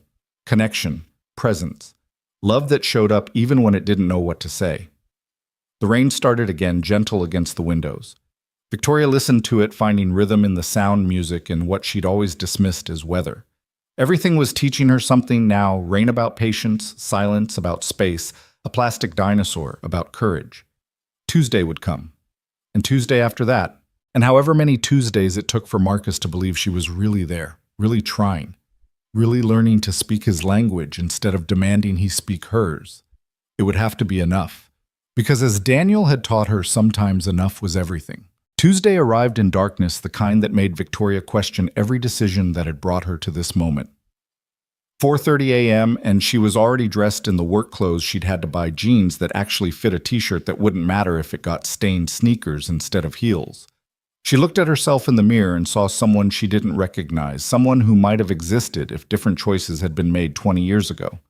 The drive to Marcus's shop felt like approaching a final exam she hadn't studied for. Every traffic light seemed to ask if she really wanted to do this. Every turn offered an opportunity to go back to her empty house, her empty life, her familiar emptiness. But she kept driving Stanley the Stegosaurus on her dashboard like a plastic guardian angel, reminding her that Brave was just scared with its walking shoes on. Marcus was already there when she arrived, the shop dark except for the back room where light spilled out like a secret.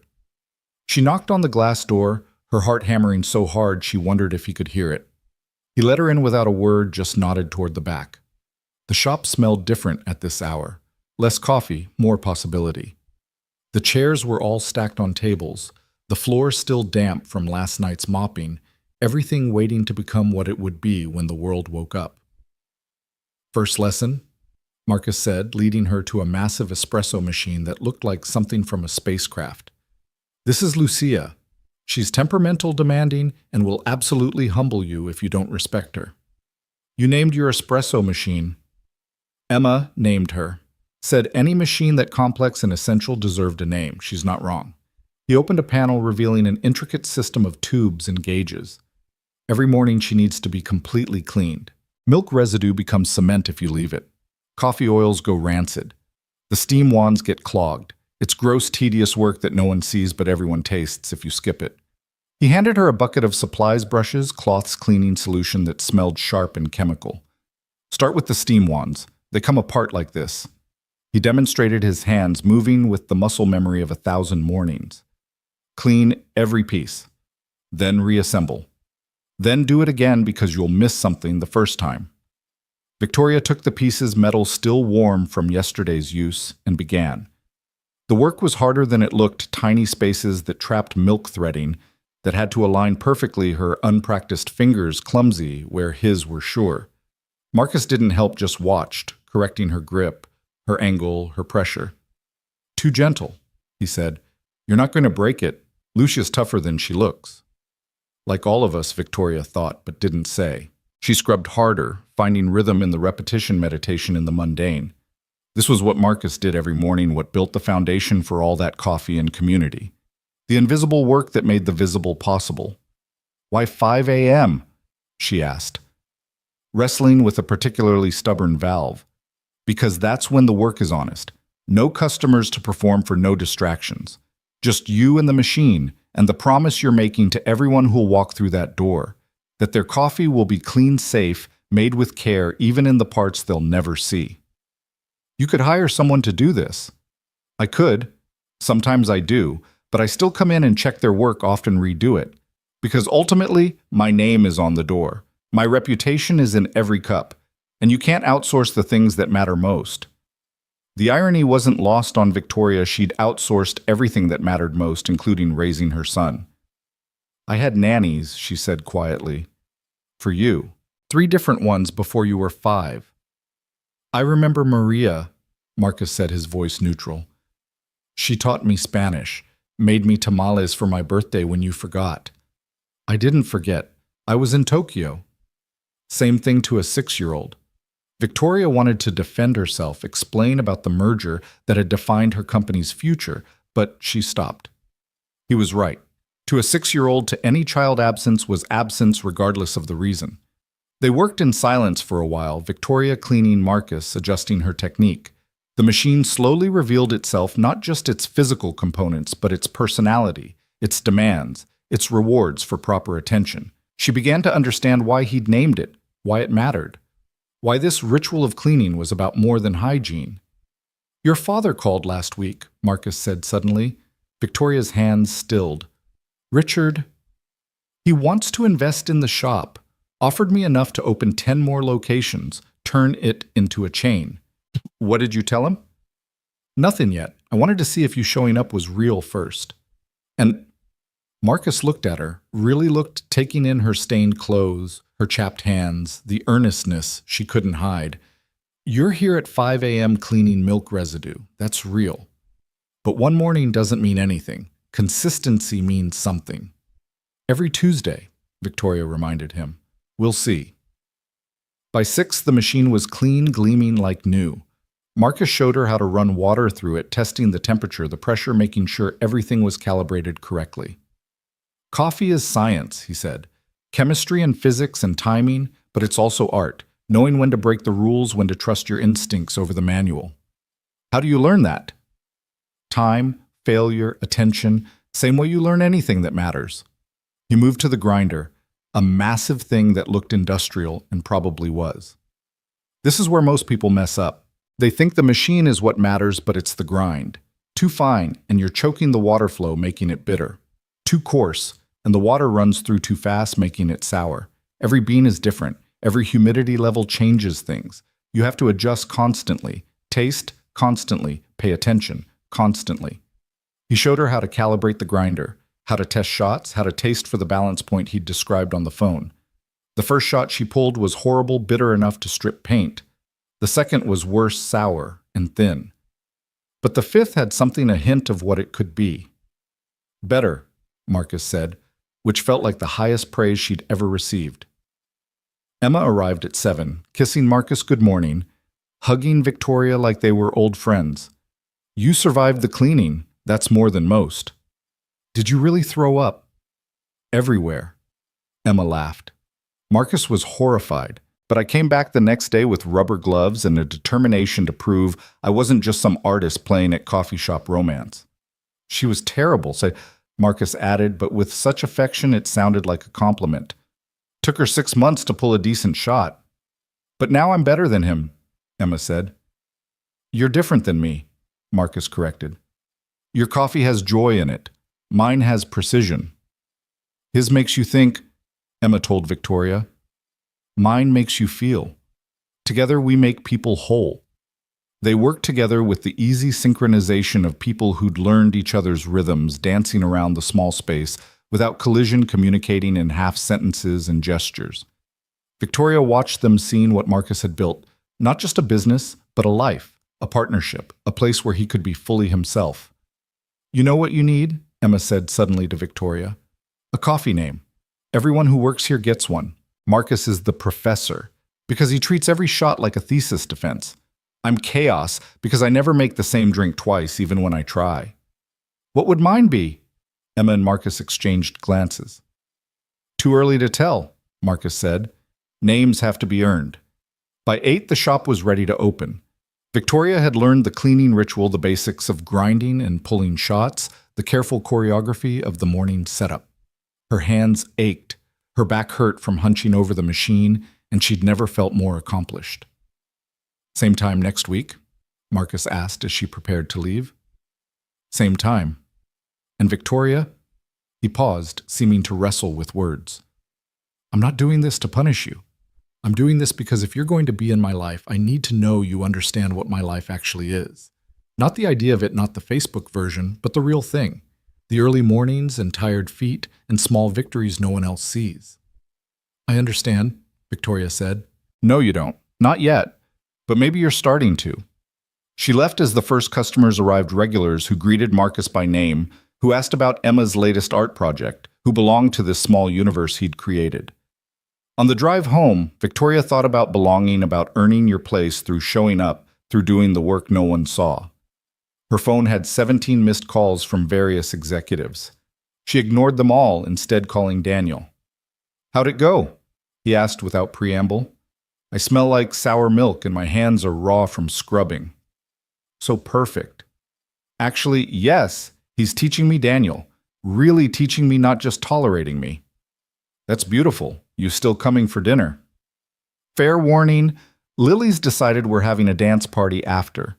Your attendance is mandatory. Wouldn't miss it." She went home, showered, tried to nap, but couldn't. Her mind kept replaying the morning, Marcus's hands guiding hers, the hiss of steam, the smell of fresh grounds, the way he'd said, "better," like it was a gift. She'd built billion-dollar deals that gave her less satisfaction than that single word. Her lawyer called. This time she answered. "Victoria, the Singapore deal needs your signature. We're losing millions every day you delay." "Then we lose millions," she said simply. "I don't understand what's happening. You've never walked away from a deal this big." "I'm not walking away. I'm standing still. There's a difference. The board is getting restless. There's talk of a vote of no confidence." Victoria thought about this, about the empire she'd built, the power she'd accumulated, the life she'd chosen over everything else. Let them vote. Victoria meant, "I have to go, Charles. I'm having dinner with friends." "Since when do you have friends?" The question should have stung, but it only made her smile. "Since recently. Since everything changed." She hung up, dressed in casual clothes that were starting to feel less like a costume, and drove to Daniel's house. Lily was in the front yard wearing a tutu rain boots and what appeared to be a cape made from a beach towel. "Victoria, we're making pizza, but first you have to see my new dance. It's about dinosaurs who learn to fly, but then remember they like walking better." The dance was elaborate, enthusiastic, and made absolutely no sense. Victoria applauded like it was the Royal Ballet. Inside, Daniel was covered in flour, the kitchen a disaster zone of bowls and ingredients. "Pizza's harder than it looks," he said by way of greeting. "The dough is fighting back." "Show me," Victoria said, rolling up her sleeves. "You know how to make pizza." "No, but I'm learning that not knowing is where everything interesting starts." They worked together, Lily directing operations with the confidence of someone who'd never failed at anything because she didn't know failure was an option. The dough was too sticky, then too dry, then somehow both. The sauce was more like soup. The cheese distribution looked like a topographic map of chaos. "It's perfect," Lily declared when they put it in the oven. "It's a disaster," Daniel corrected. "It's perfectly disastrous," Victoria offered, and Lily decided this was the best description. While it cooked or burned, they weren't quite sure which. Lily pulled out her mother's photo albums. "Daddy said you might want to see these. This is Mommy when she was young, before she met Daddy and had me and got sick." Sarah in college, laughing at something off camera. Sarah teaching, surrounded by kindergartners. Sarah on her wedding day, radiant in a simple dress, looking at Daniel like he was everything. "She was beautiful," Victoria said. "She was more than that," Daniel said softly. "She was good. Actually genuinely good. Made everyone around her want to be better." "Did you become better?" "I tried, still trying. Some days I think I'm getting there. Then I burn pizza and yell at traffic and forget to sign permission slips." "But you show up," Victoria said. "That's what matters." Speaking of showing up, he pulled out his phone, showing her a photo. It was her from this morning through the coffee shop window, cleaning the espresso machine with absolute concentration.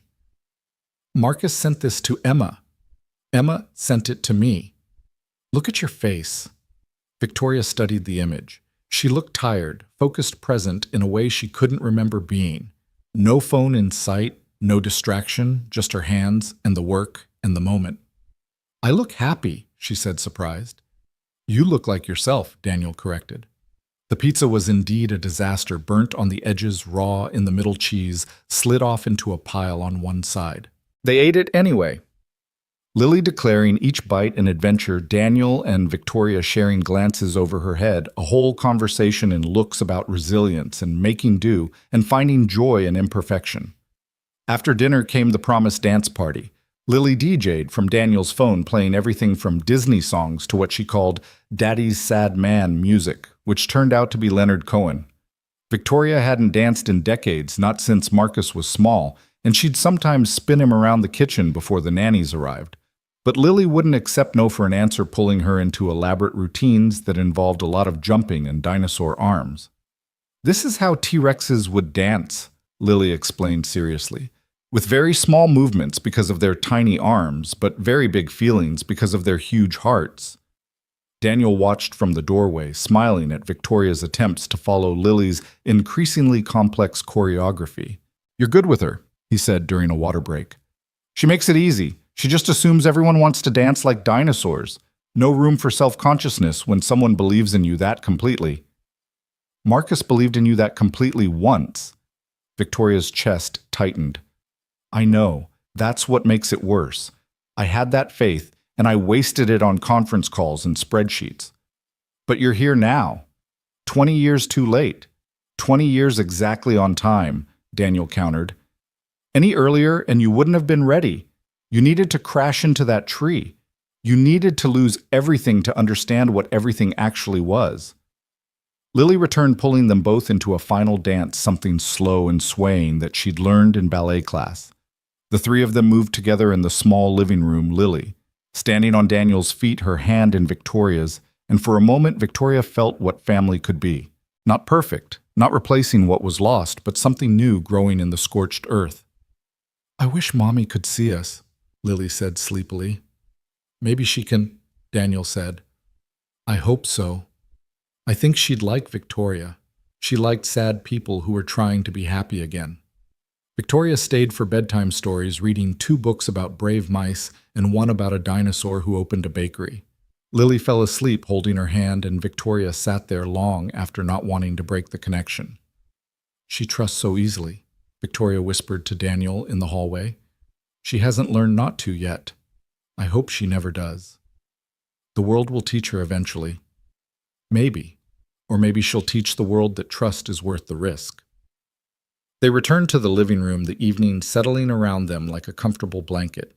Victoria thought about her empty houses, about the silence that had driven her to dangerous speeds on dark roads.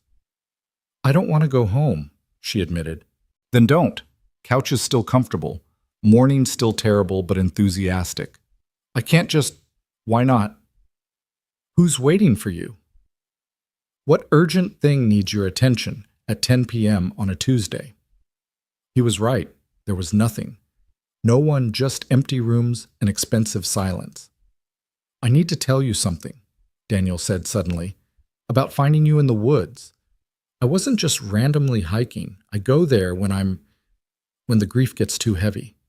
When I start thinking about joining Sarah instead of just missing her." Victoria's breath caught. "Daniel, I'm not going to. Lily needs me. But sometimes the thought is there, like an escape hatch. I know I'll never use, but need to know exists. And finding you there crashed and crying, it was like the universe saying, 'See, this is where that leads,' to someone else finding you broken in the woods trying to explain to your kid why you chose to leave. Is that why you helped me?" "Partly, but also because you looked exactly how I felt 3 years ago. Lost and angry and so tired of being strong. And I remembered how Sarah's friend June found me one night drunk in my garage contemplating my options. She didn't judge, didn't panic, just sat with me until the sun came up. Then she made me promise to call her before I did anything permanent. I've called her 17 times in 3 years. Never followed through, obviously, but knowing I could call that someone would answer, 'You want me to be that for you?' I want us to be that for each other, because you were driving too fast on that curve for a reason, and it wasn't just to see Marcus. You were running from or toward something final." Victoria couldn't deny it. The silence was so loud. 20 years of choosing wrong, and the silence was my reward. All those houses, all that money, and nowhere that felt like home. And now...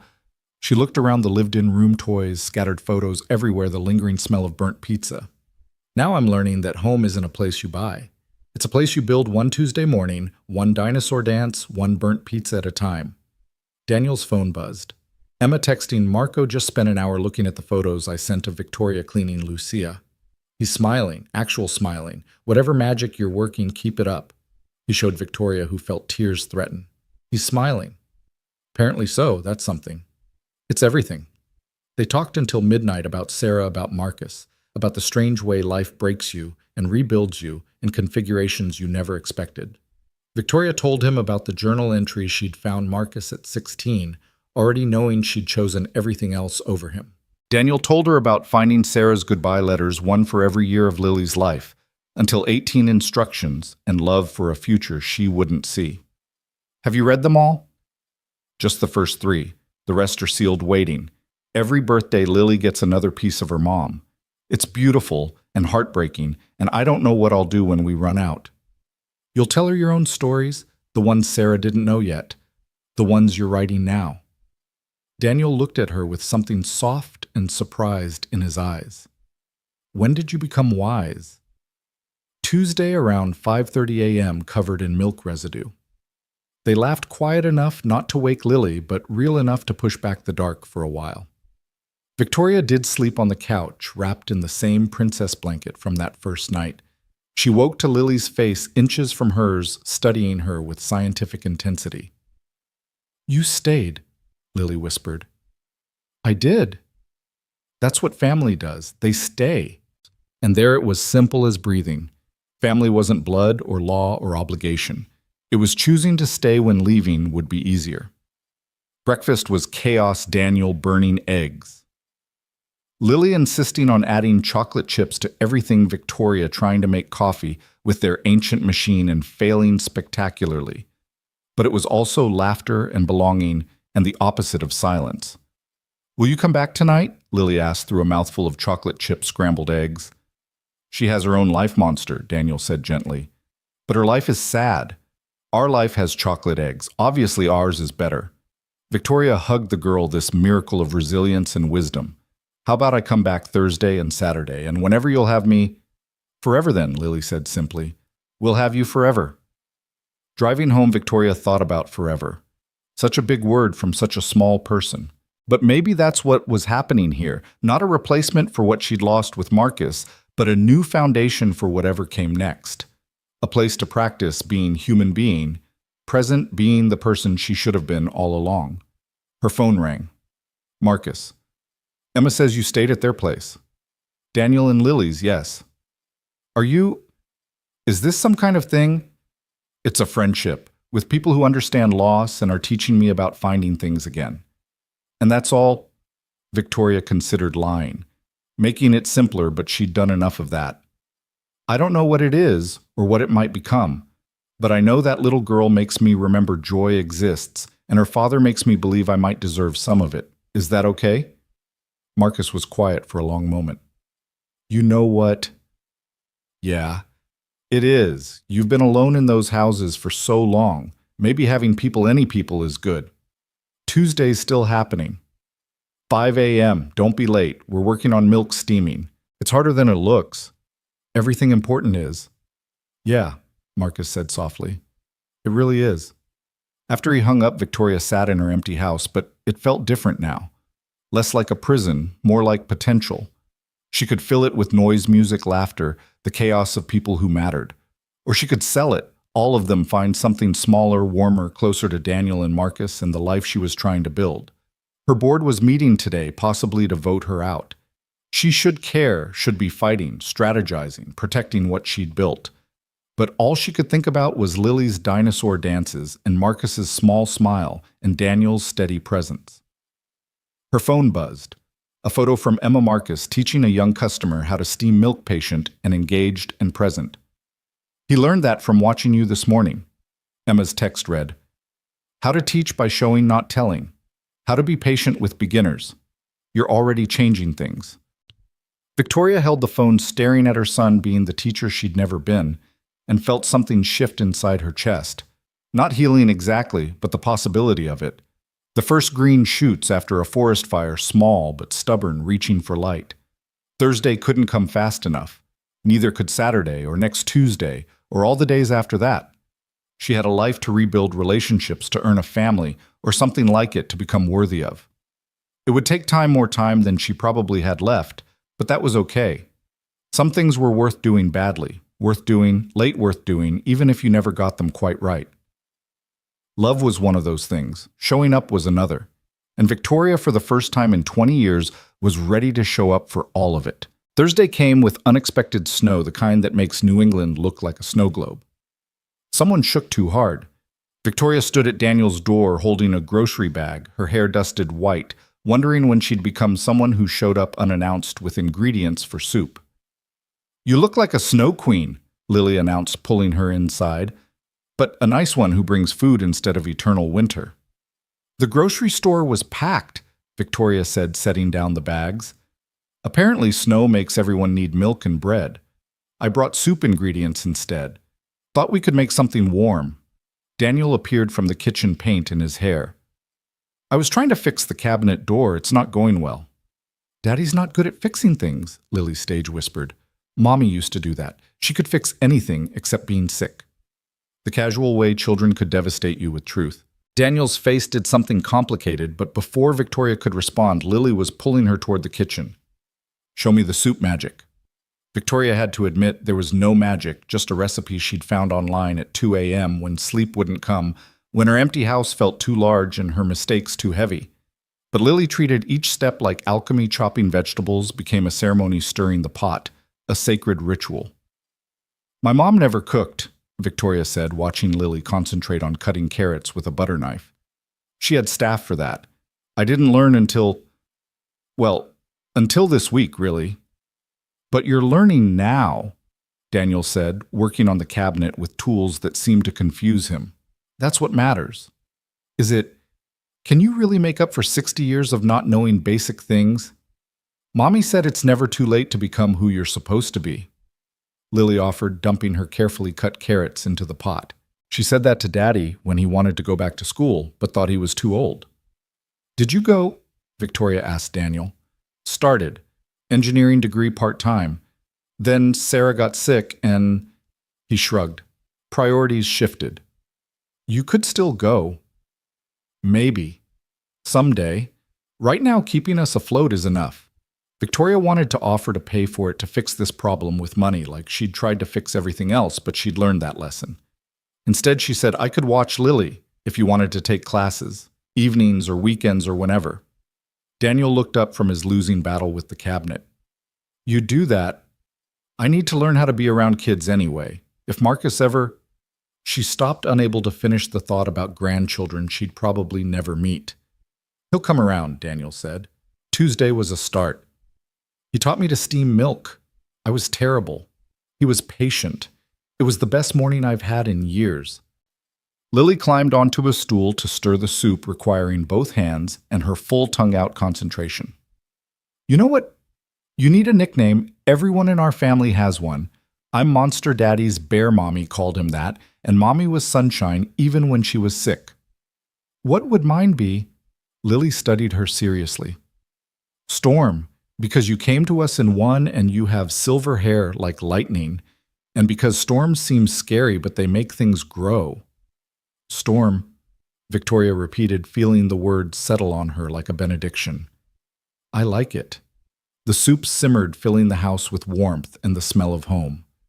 Daniel finally admitted defeat with the cabinet, and Victoria surprised herself by taking the screwdriver from him. "My father taught me," she said, examining the broken hinge, "before he decided I should focus on girl things. But I remember." Her hands knew the motion, the pressure, the angle. Within minutes, the door hung straight. Daniel stared at her like she'd performed magic. A billionaire CEO who can fix cabinets. A human who remembers her father's hands guiding hers, teaching her something real before the world convinced her real wasn't enough. They ate soup while snow continued falling. Lily telling elaborate stories about her day at school, about the boy who ate paste, about the teacher who cried during story time because the book reminded her of her dead dog. "Did you comfort her?" Victoria asked. "I gave her my dinosaur eraser. It helps with sad." "That was kind."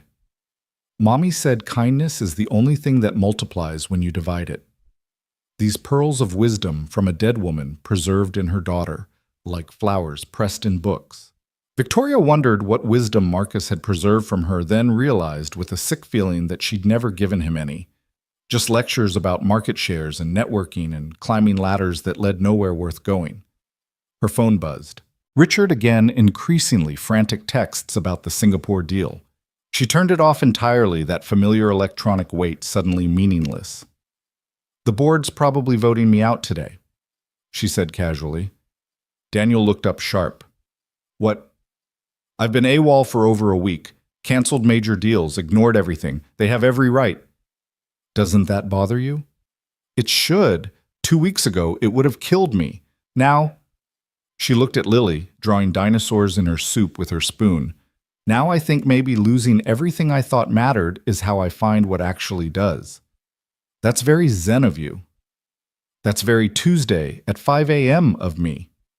After dinner, they bundled up and went outside. Lily immediately made snow angels, then insisted everyone join her. Victoria hadn't laid in snow since childhood, hadn't felt that particular cold seep through her clothes, hadn't looked up at a white sky, and felt small in a good way. "Make a wish," Lily said. Snow wishes are powerful because they melt into the earth and grow into spring surprises. Victoria closed her eyes and wished. Not for Marcus's forgiveness or Daniel's affection or even Lily's continued acceptance. She wished to become someone worthy of all three. They built a snowman that looked more like a snow disaster, 3 different size lumps that wouldn't quite align. Lily declared it perfect because it had personality. Daniel found an old hat. Victoria contributed her scarf. The snowman looked deranged and wonderful, like their makeshift family assembled from broken pieces but somehow standing.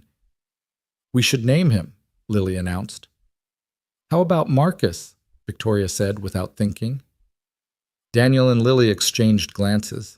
"Because he's made of cold stuff but might warm up," Lily asked with startling insight.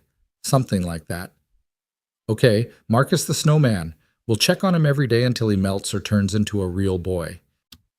They went inside for hot chocolate, the kind from packets that Victoria's chef would have been appalled by, but that tasted like comfort. Lily fell asleep on the couch between them, her head on Victoria's shoulder, feet in Daniel's lap. "This is dangerous," Daniel said quietly. "What is this?" "Plain family." "Lily's getting attached. I'm getting attached. And you could disappear back to your real life any moment. This is my real life. That other thing, the empire and the money and the meetings, that was the game I played instead of living. You say that now, but when the novelty wears off, you think this is novelty. You think I'm slumming with the middle class for entertainment? I think you're running from something, and we're convenient." The words stung because they held truth, just not the truth Daniel thought. "I am running from 60 years of wrong choices, from the silence in 5 empty houses, from the mirror that shows me someone who chose spreadsheets over bedtime stories.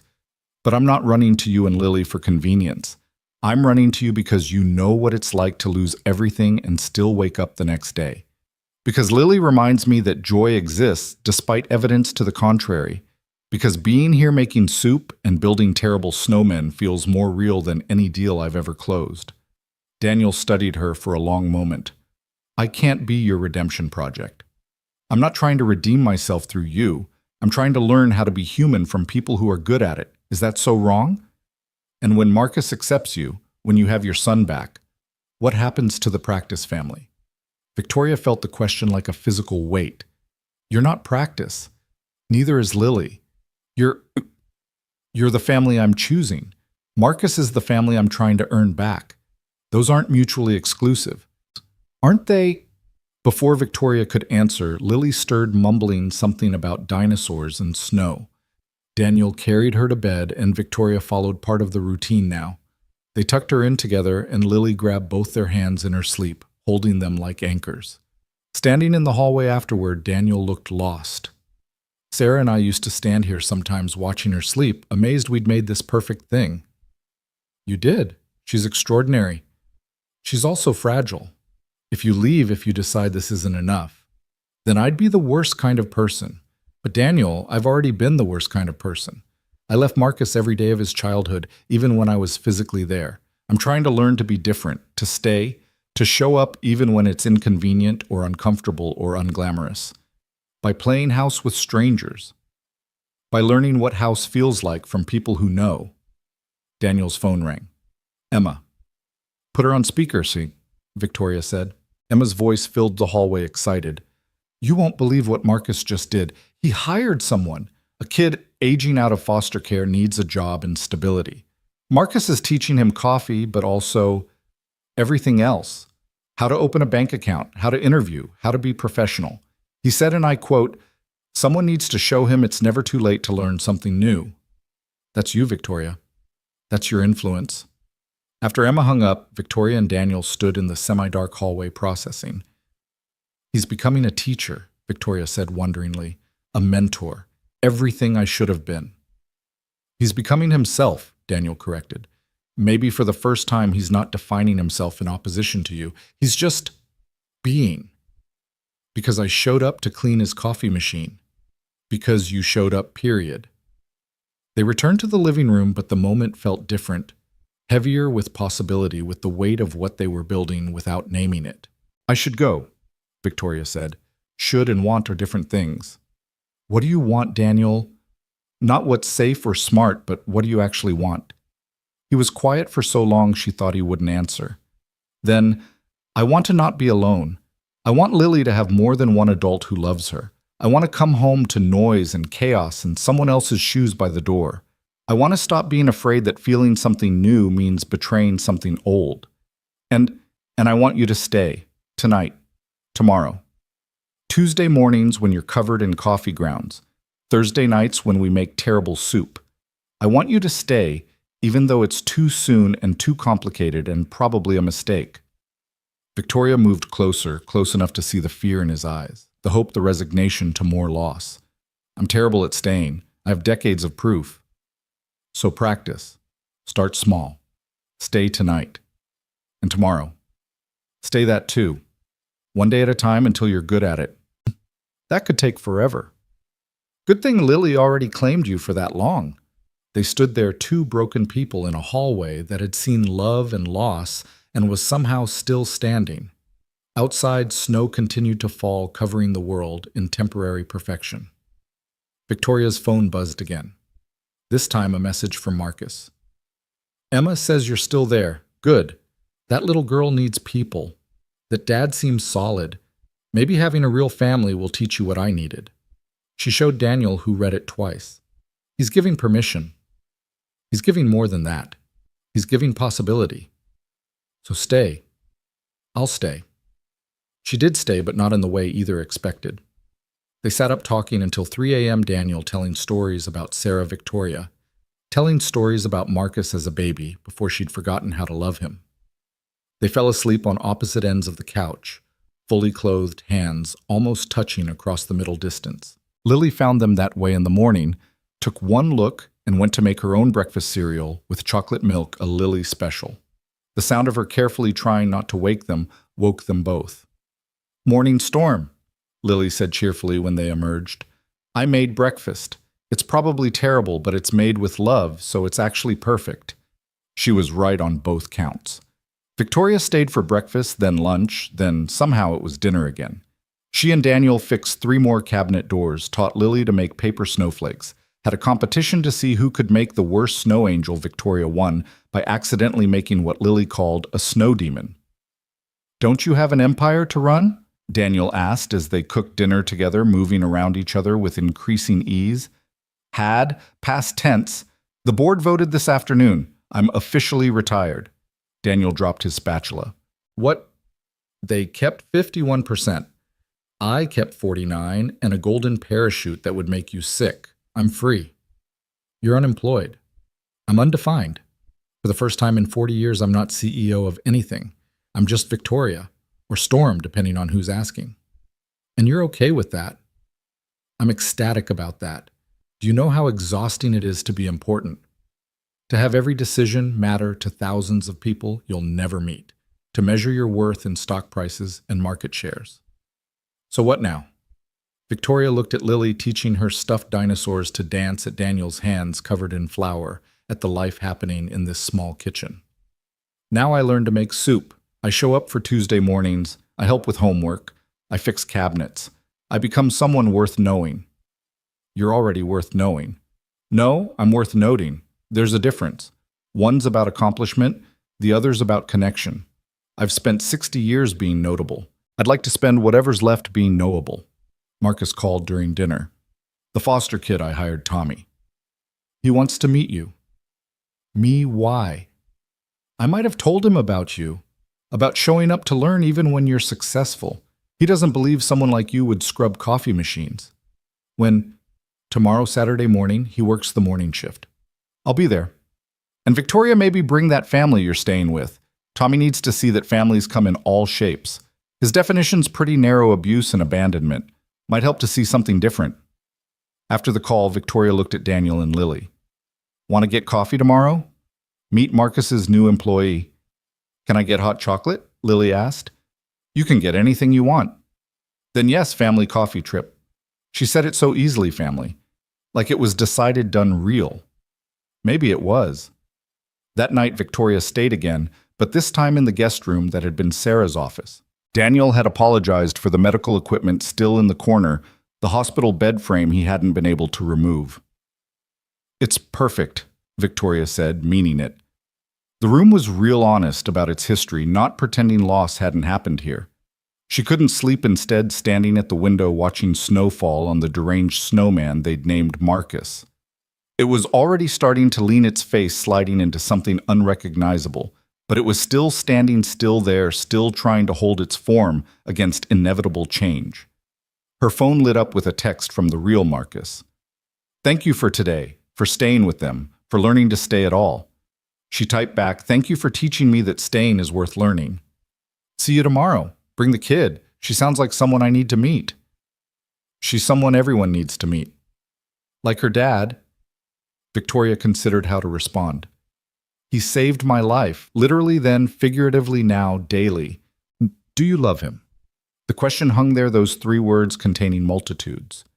Did she love Daniel? She loved his steadiness, his grief that had taught him grace, his hands that built things, his terrible cooking that he served with pride. But love. That was a word she'd forgotten the meaning of if she'd ever known it. I'm learning what love looks like by watching him love Lily. Does that count? It's a start, more than we ever had. We could still have it if you'll let me keep trying. Every Tuesday, 5 a.m. That's all I can promise. That's everything. Saturday morning arrived bright and bitter cold. The snowman Marcus had partially melted, then refrozen into something abstract and disturbing. Lily insisted on fixing his hat before they left. He needs to look good for real Marcus, she explained. The drive to the coffee shop felt like approaching a final exam. Victoria had Daniel and Lily with her, had Marcus's invitation, had Tommy waiting to meet her.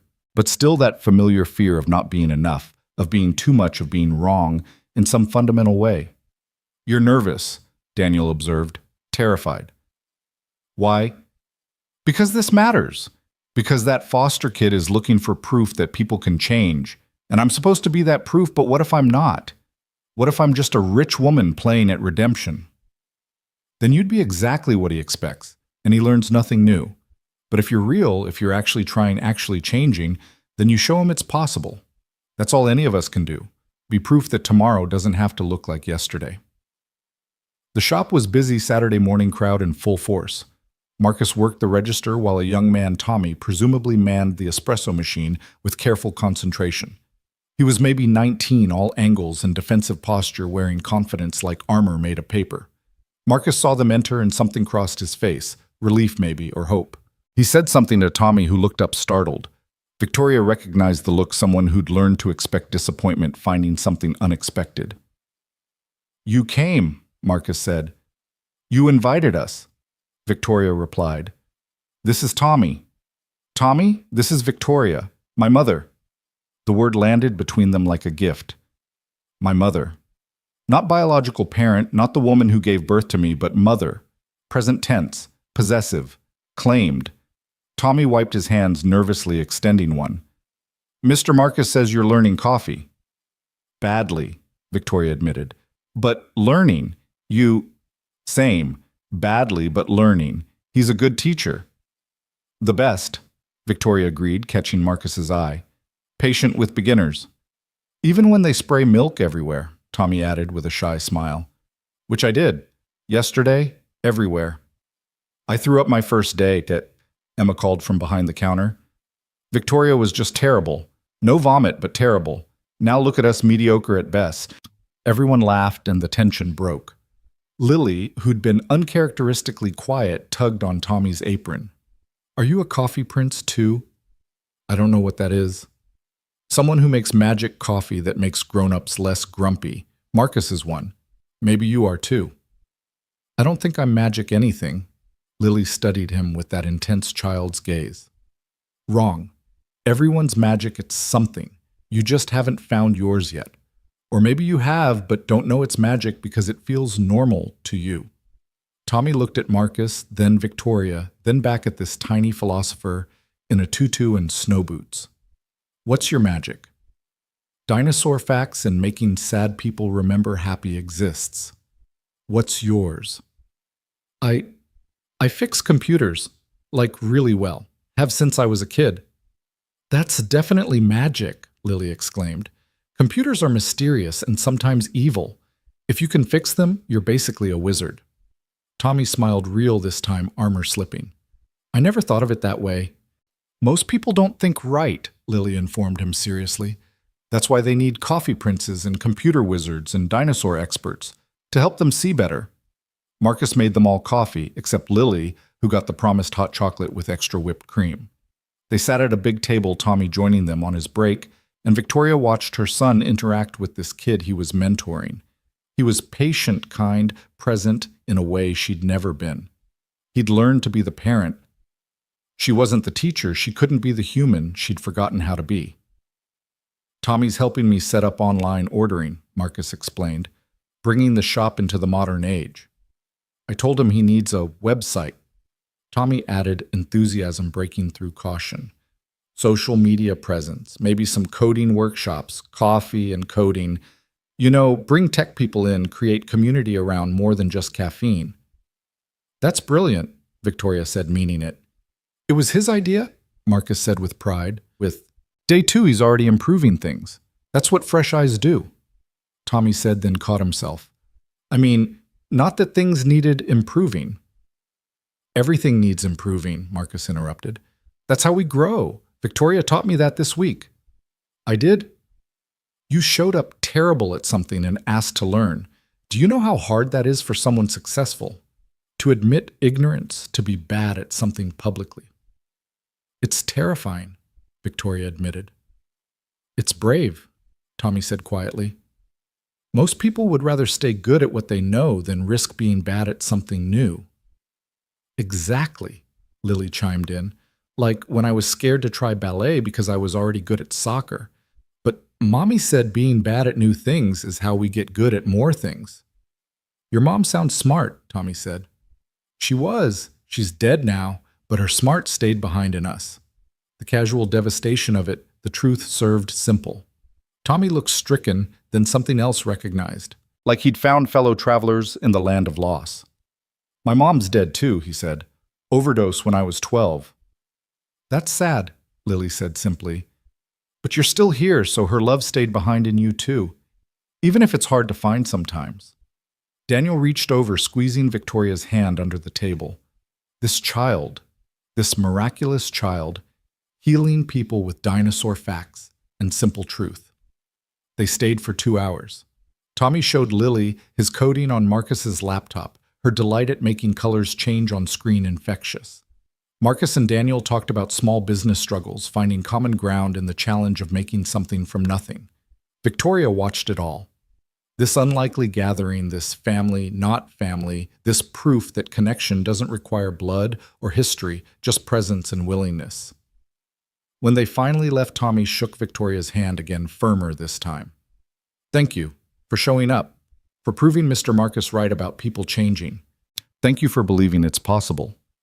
Outside, Lily danced ahead sugar high from the chocolate. Daniel and Victoria walked slower, processing. "He's good with that kid," Daniel said. "He's becoming who I should have been." "No, he's becoming who he is. Your job isn't to have been different, it's to be different now." Every Tuesday at 5 a.m., and Thursday dinners, and Saturday snow disasters, and all the other days you choose to show up.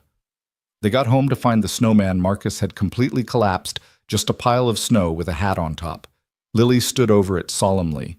"He melted," she said, "but that's okay.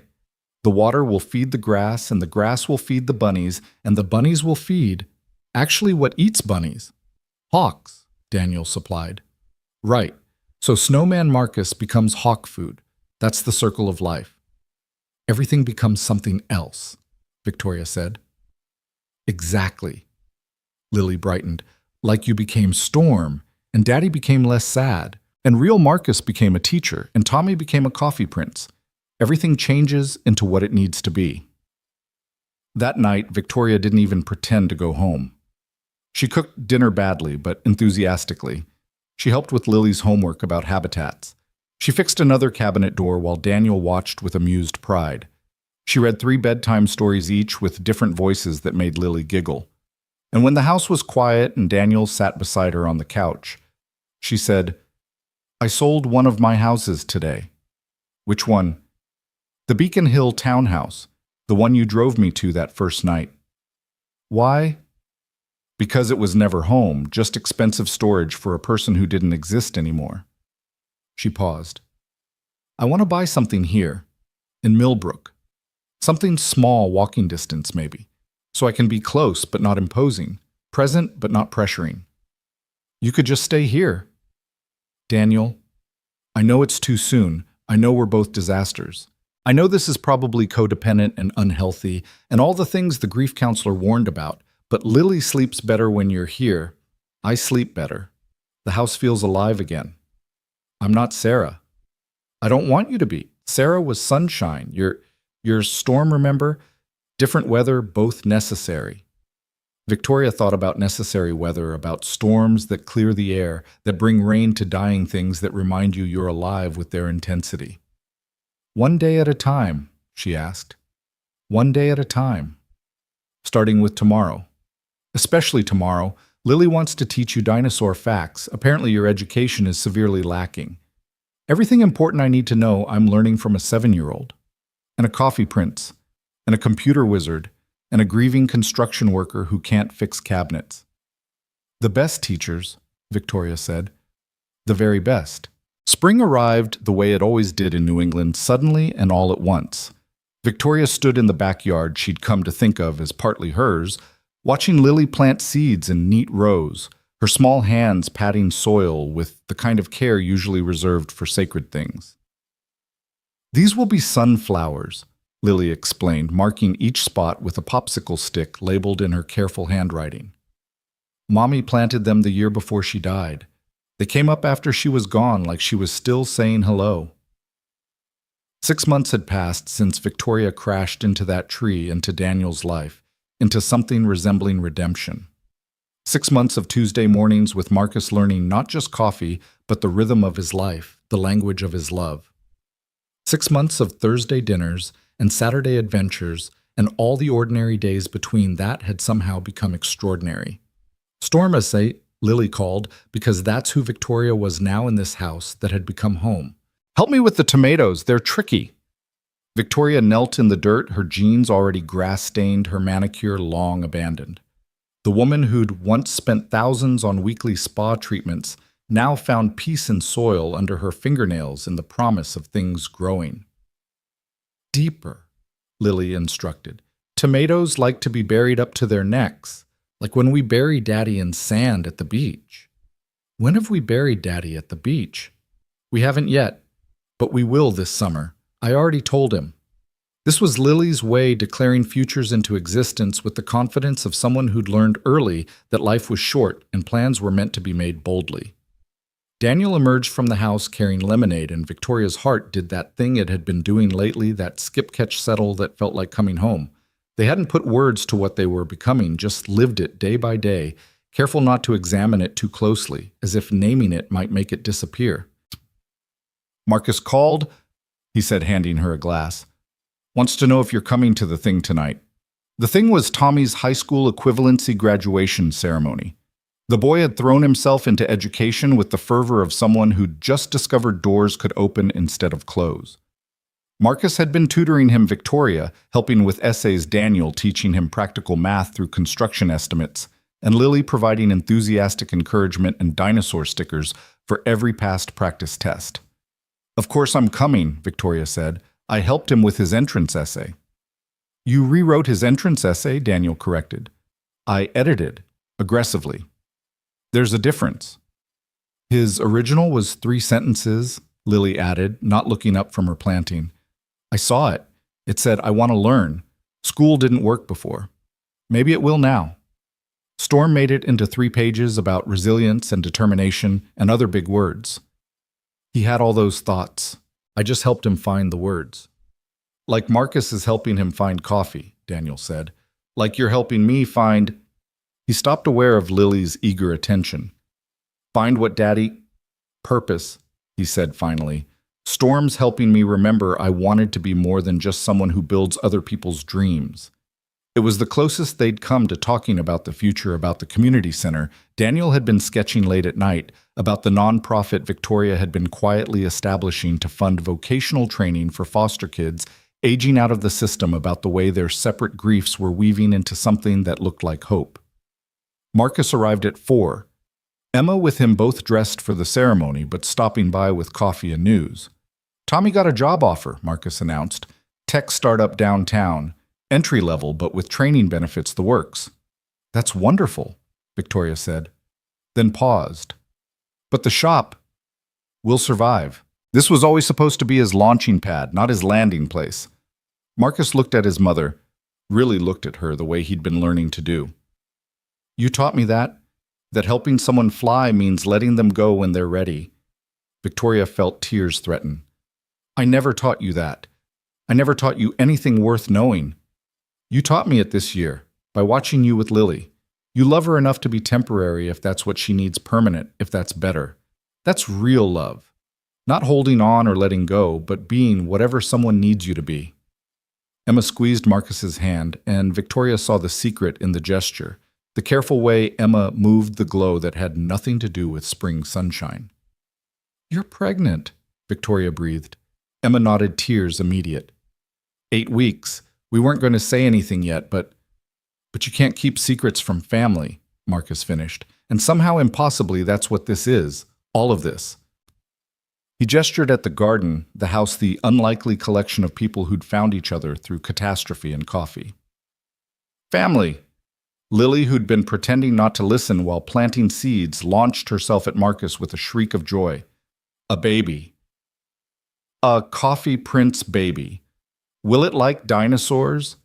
Can I teach it about velociraptors? Oh, can I babysit? You're 7, Daniel pointed out. I'll be 8 when the baby comes. That's practically grown.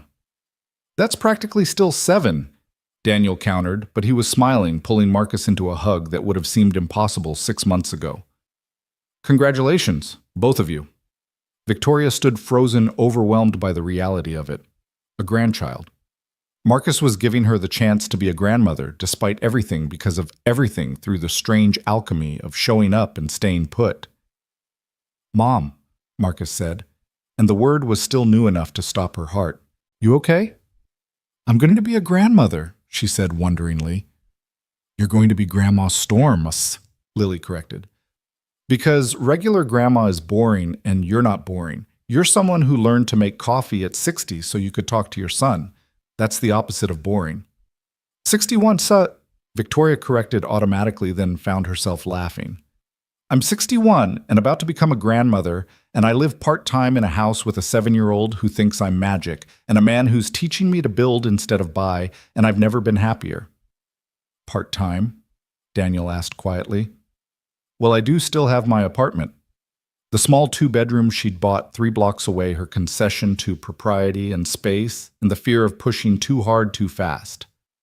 That you've slept in exactly 4 nights in 3 months, Daniel pointed out. 5 nights. The night you had food poisoning doesn't count. You were here by 2 a.m. throwing up in our bathroom. Our bathroom. Victoria caught the pronoun. Daniel flushed, but didn't take it back. You know what I mean. Do I? They were saved from the conversation by Tommy's arrival. He'd filled out in 6 months good food and stability working their magic. The defensive hunch was gone, replaced by something that wasn't quite confidence yet, but was heading that direction.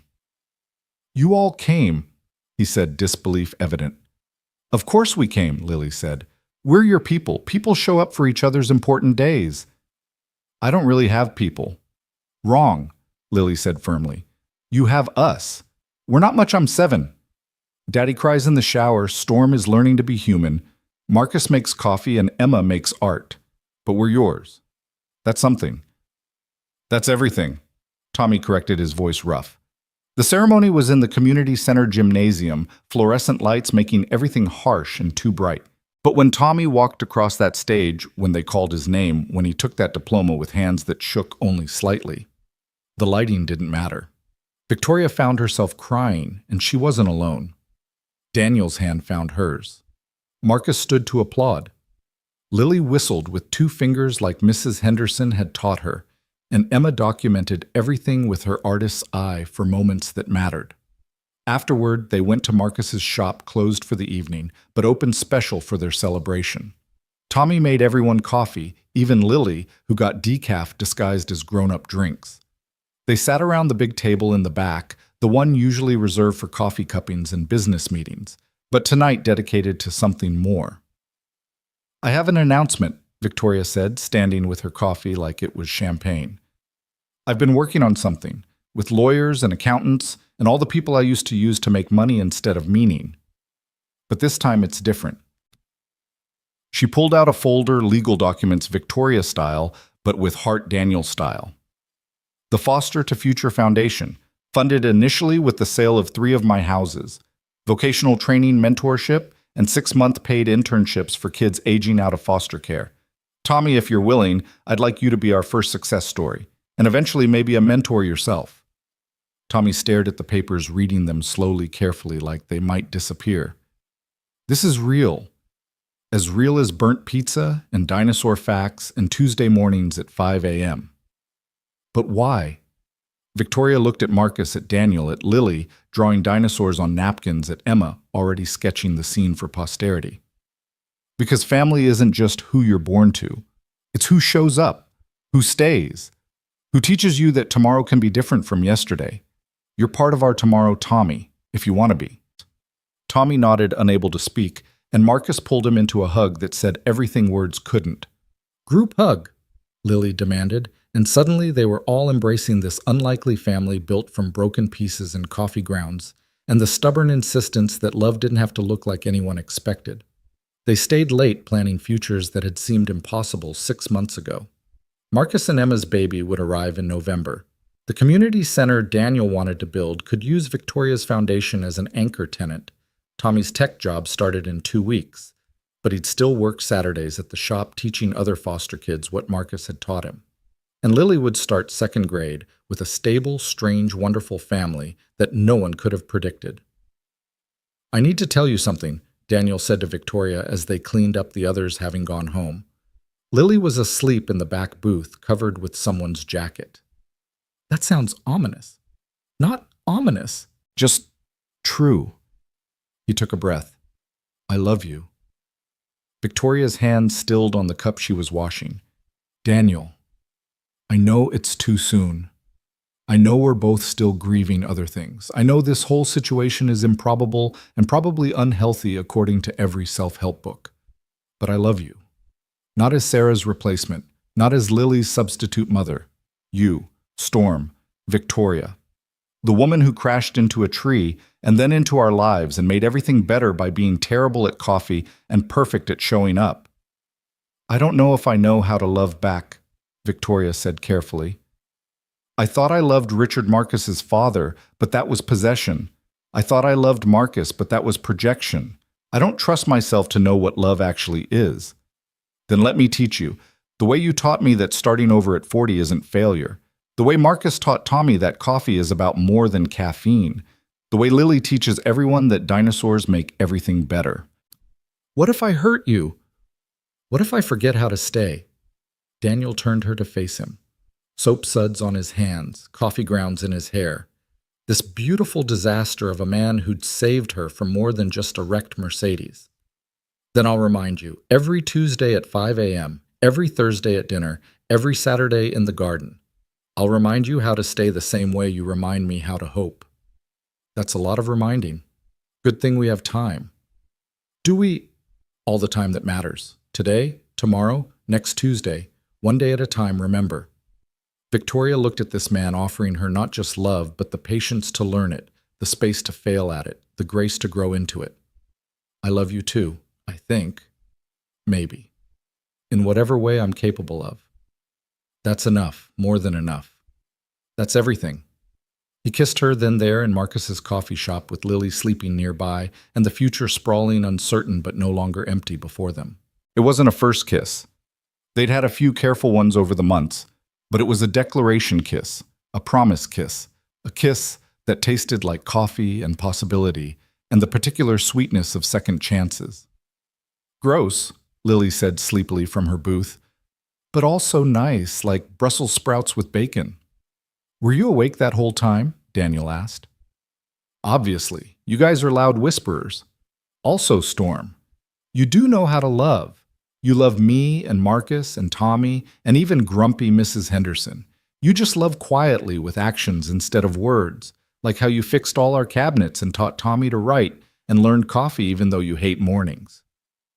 How did you get so wise? Victoria asked. Dinosaur facts. They teach you everything. They drove home together because it was home now, officially or not. The house that had felt like Sarah's museum 6 months ago now felt like theirs.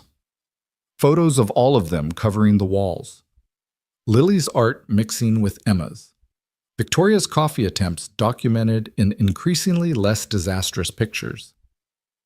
Daniel's community center plans spread across the dining table.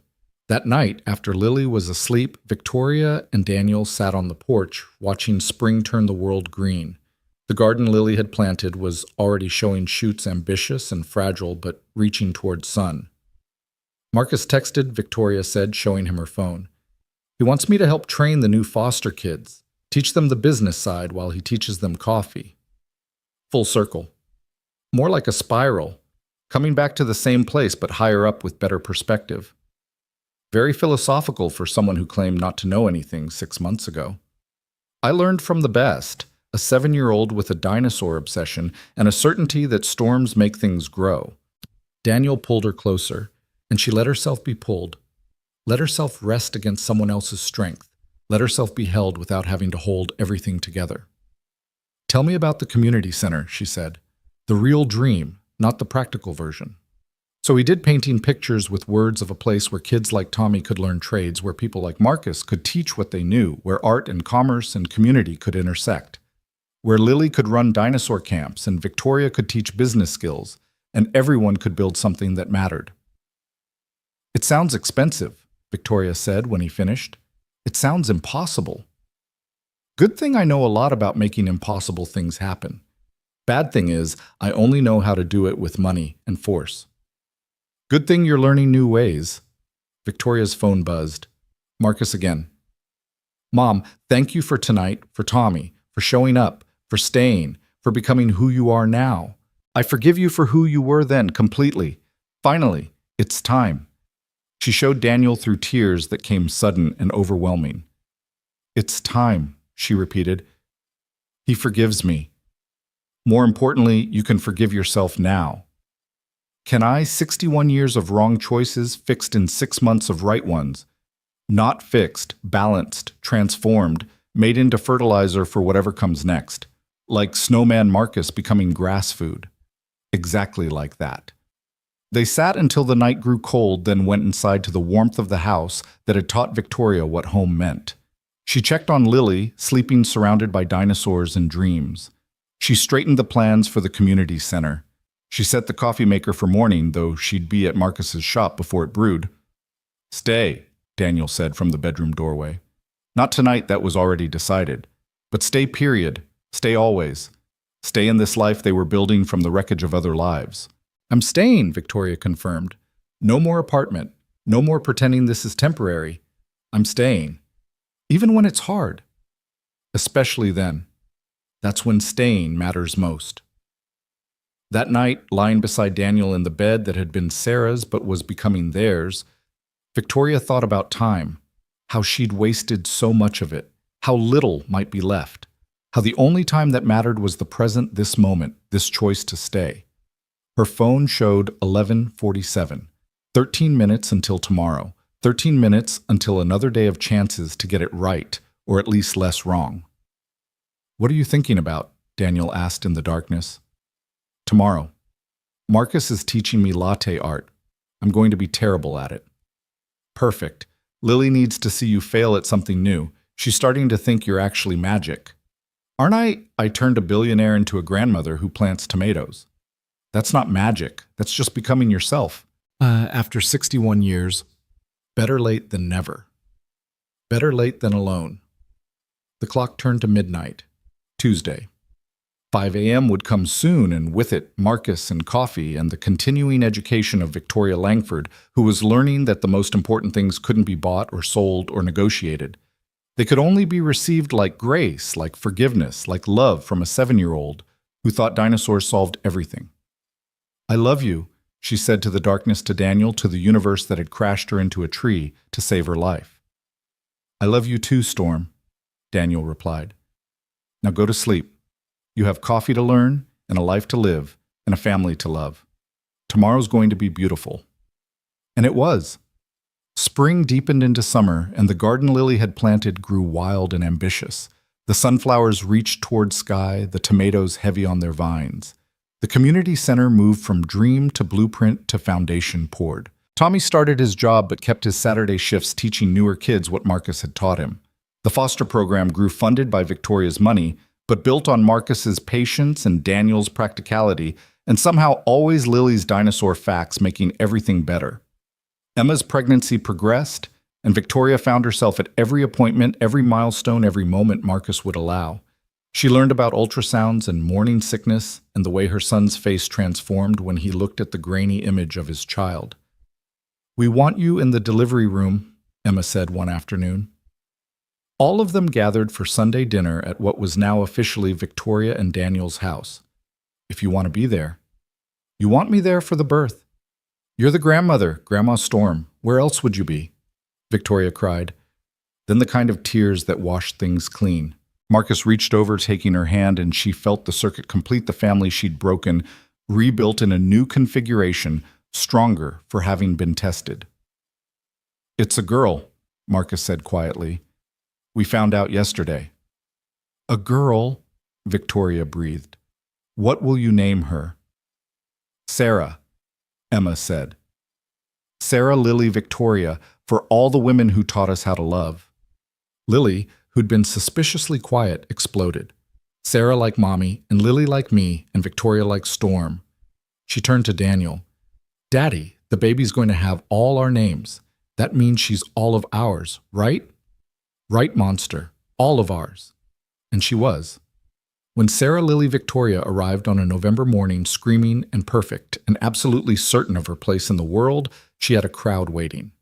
Victoria was there for the birth, holding Emma's hand, coaching her through contractions with the same steady presence she'd learned from Tuesday mornings. Daniel was in the waiting room with Lily, who'd made a welcome to Earth sign with dinosaurs wearing party hats. Tommy came straight from his job, still in his work clothes, carrying balloons, and the kind of joy that comes from witnessing families form from nothing. When the nurse placed the baby in Victoria's arms for the first time, she felt something reconstruct itself in her chest. All the missed moments with Marcus, all the absence and wrong choices, they didn't disappear. But they transformed into this, a second chance in the shape of a tiny girl who would grow up knowing she was loved by a grandmother who'd learned finally to stay. "She looks like you," Marcus said, watching his mother hold his daughter. "She looks like hope," Victoria corrected. "Like tomorrow. Like everything we're building from the broken pieces." "She looks like family," Lily announced, having snuck into the room despite rules about children in maternity wards. Our weird, perfect, accidentally on purpose family. And that's what they were. Not the family anyone would have designed, but the family that had emerged from crashes and coffee, from grief and grace, from the simple radical act of showing up. Victoria looked around the hospital room at these people who'd saved her. Marcus, who'd taught her that forgiveness was possible. Daniel, who'd shown her that love could grow from ashes. Lily, who'd reminded her that joy was a choice. Emma, who'd welcomed her despite having every reason not to. Tommy, who'd proven that families could be chosen and built and earned. "Thank you," she said to all of them, to the universe, to the tree that had stopped her car and started her life. "Thank you for catching me when I fell." "We didn't catch you," Daniel said, kissing her forehead. "You caught yourself. We just reminded you that you had hands." Baby Sarah made a sound that might have been agreement, or might have been gas, but Lily declared it was definitely agreement, because babies were wise like dinosaurs, ancient and knowing, and absolutely certain that tomorrow would come. And it would. Tuesday after Tuesday, 5 a.m. after 5 a.m., coffee and community, and the complex, beautiful work of becoming who they'd always been, meant to be a family that chose each other over and over, one day at a time. Outside the hospital window, snow began to fall, the first of the season, covering the world in temporary perfection that would melt and return and melt again the way all things did, the way love did, constant and changing, ending and beginning, forever, and right now. "Look," Lily said, pointing at the snow. "It's starting again." And it was. Everything was starting again, the way it always could if you were brave enough to crash, kind enough to help, and stubborn enough to stay. The coffee shop thrived. The community center grew. Tommy mentored newer kids. Baby Sarah learned to laugh. Lily started second grade with a presentation about unusual families that made her teacher cry. Daniel built things that mattered. Marcus forgave completely. Emma painted their portrait chaotic and beautiful and absolutely true. And Victoria learned that 61 was not too late to begin. That love was not a language, but an action. That showing up mattered more than showing off.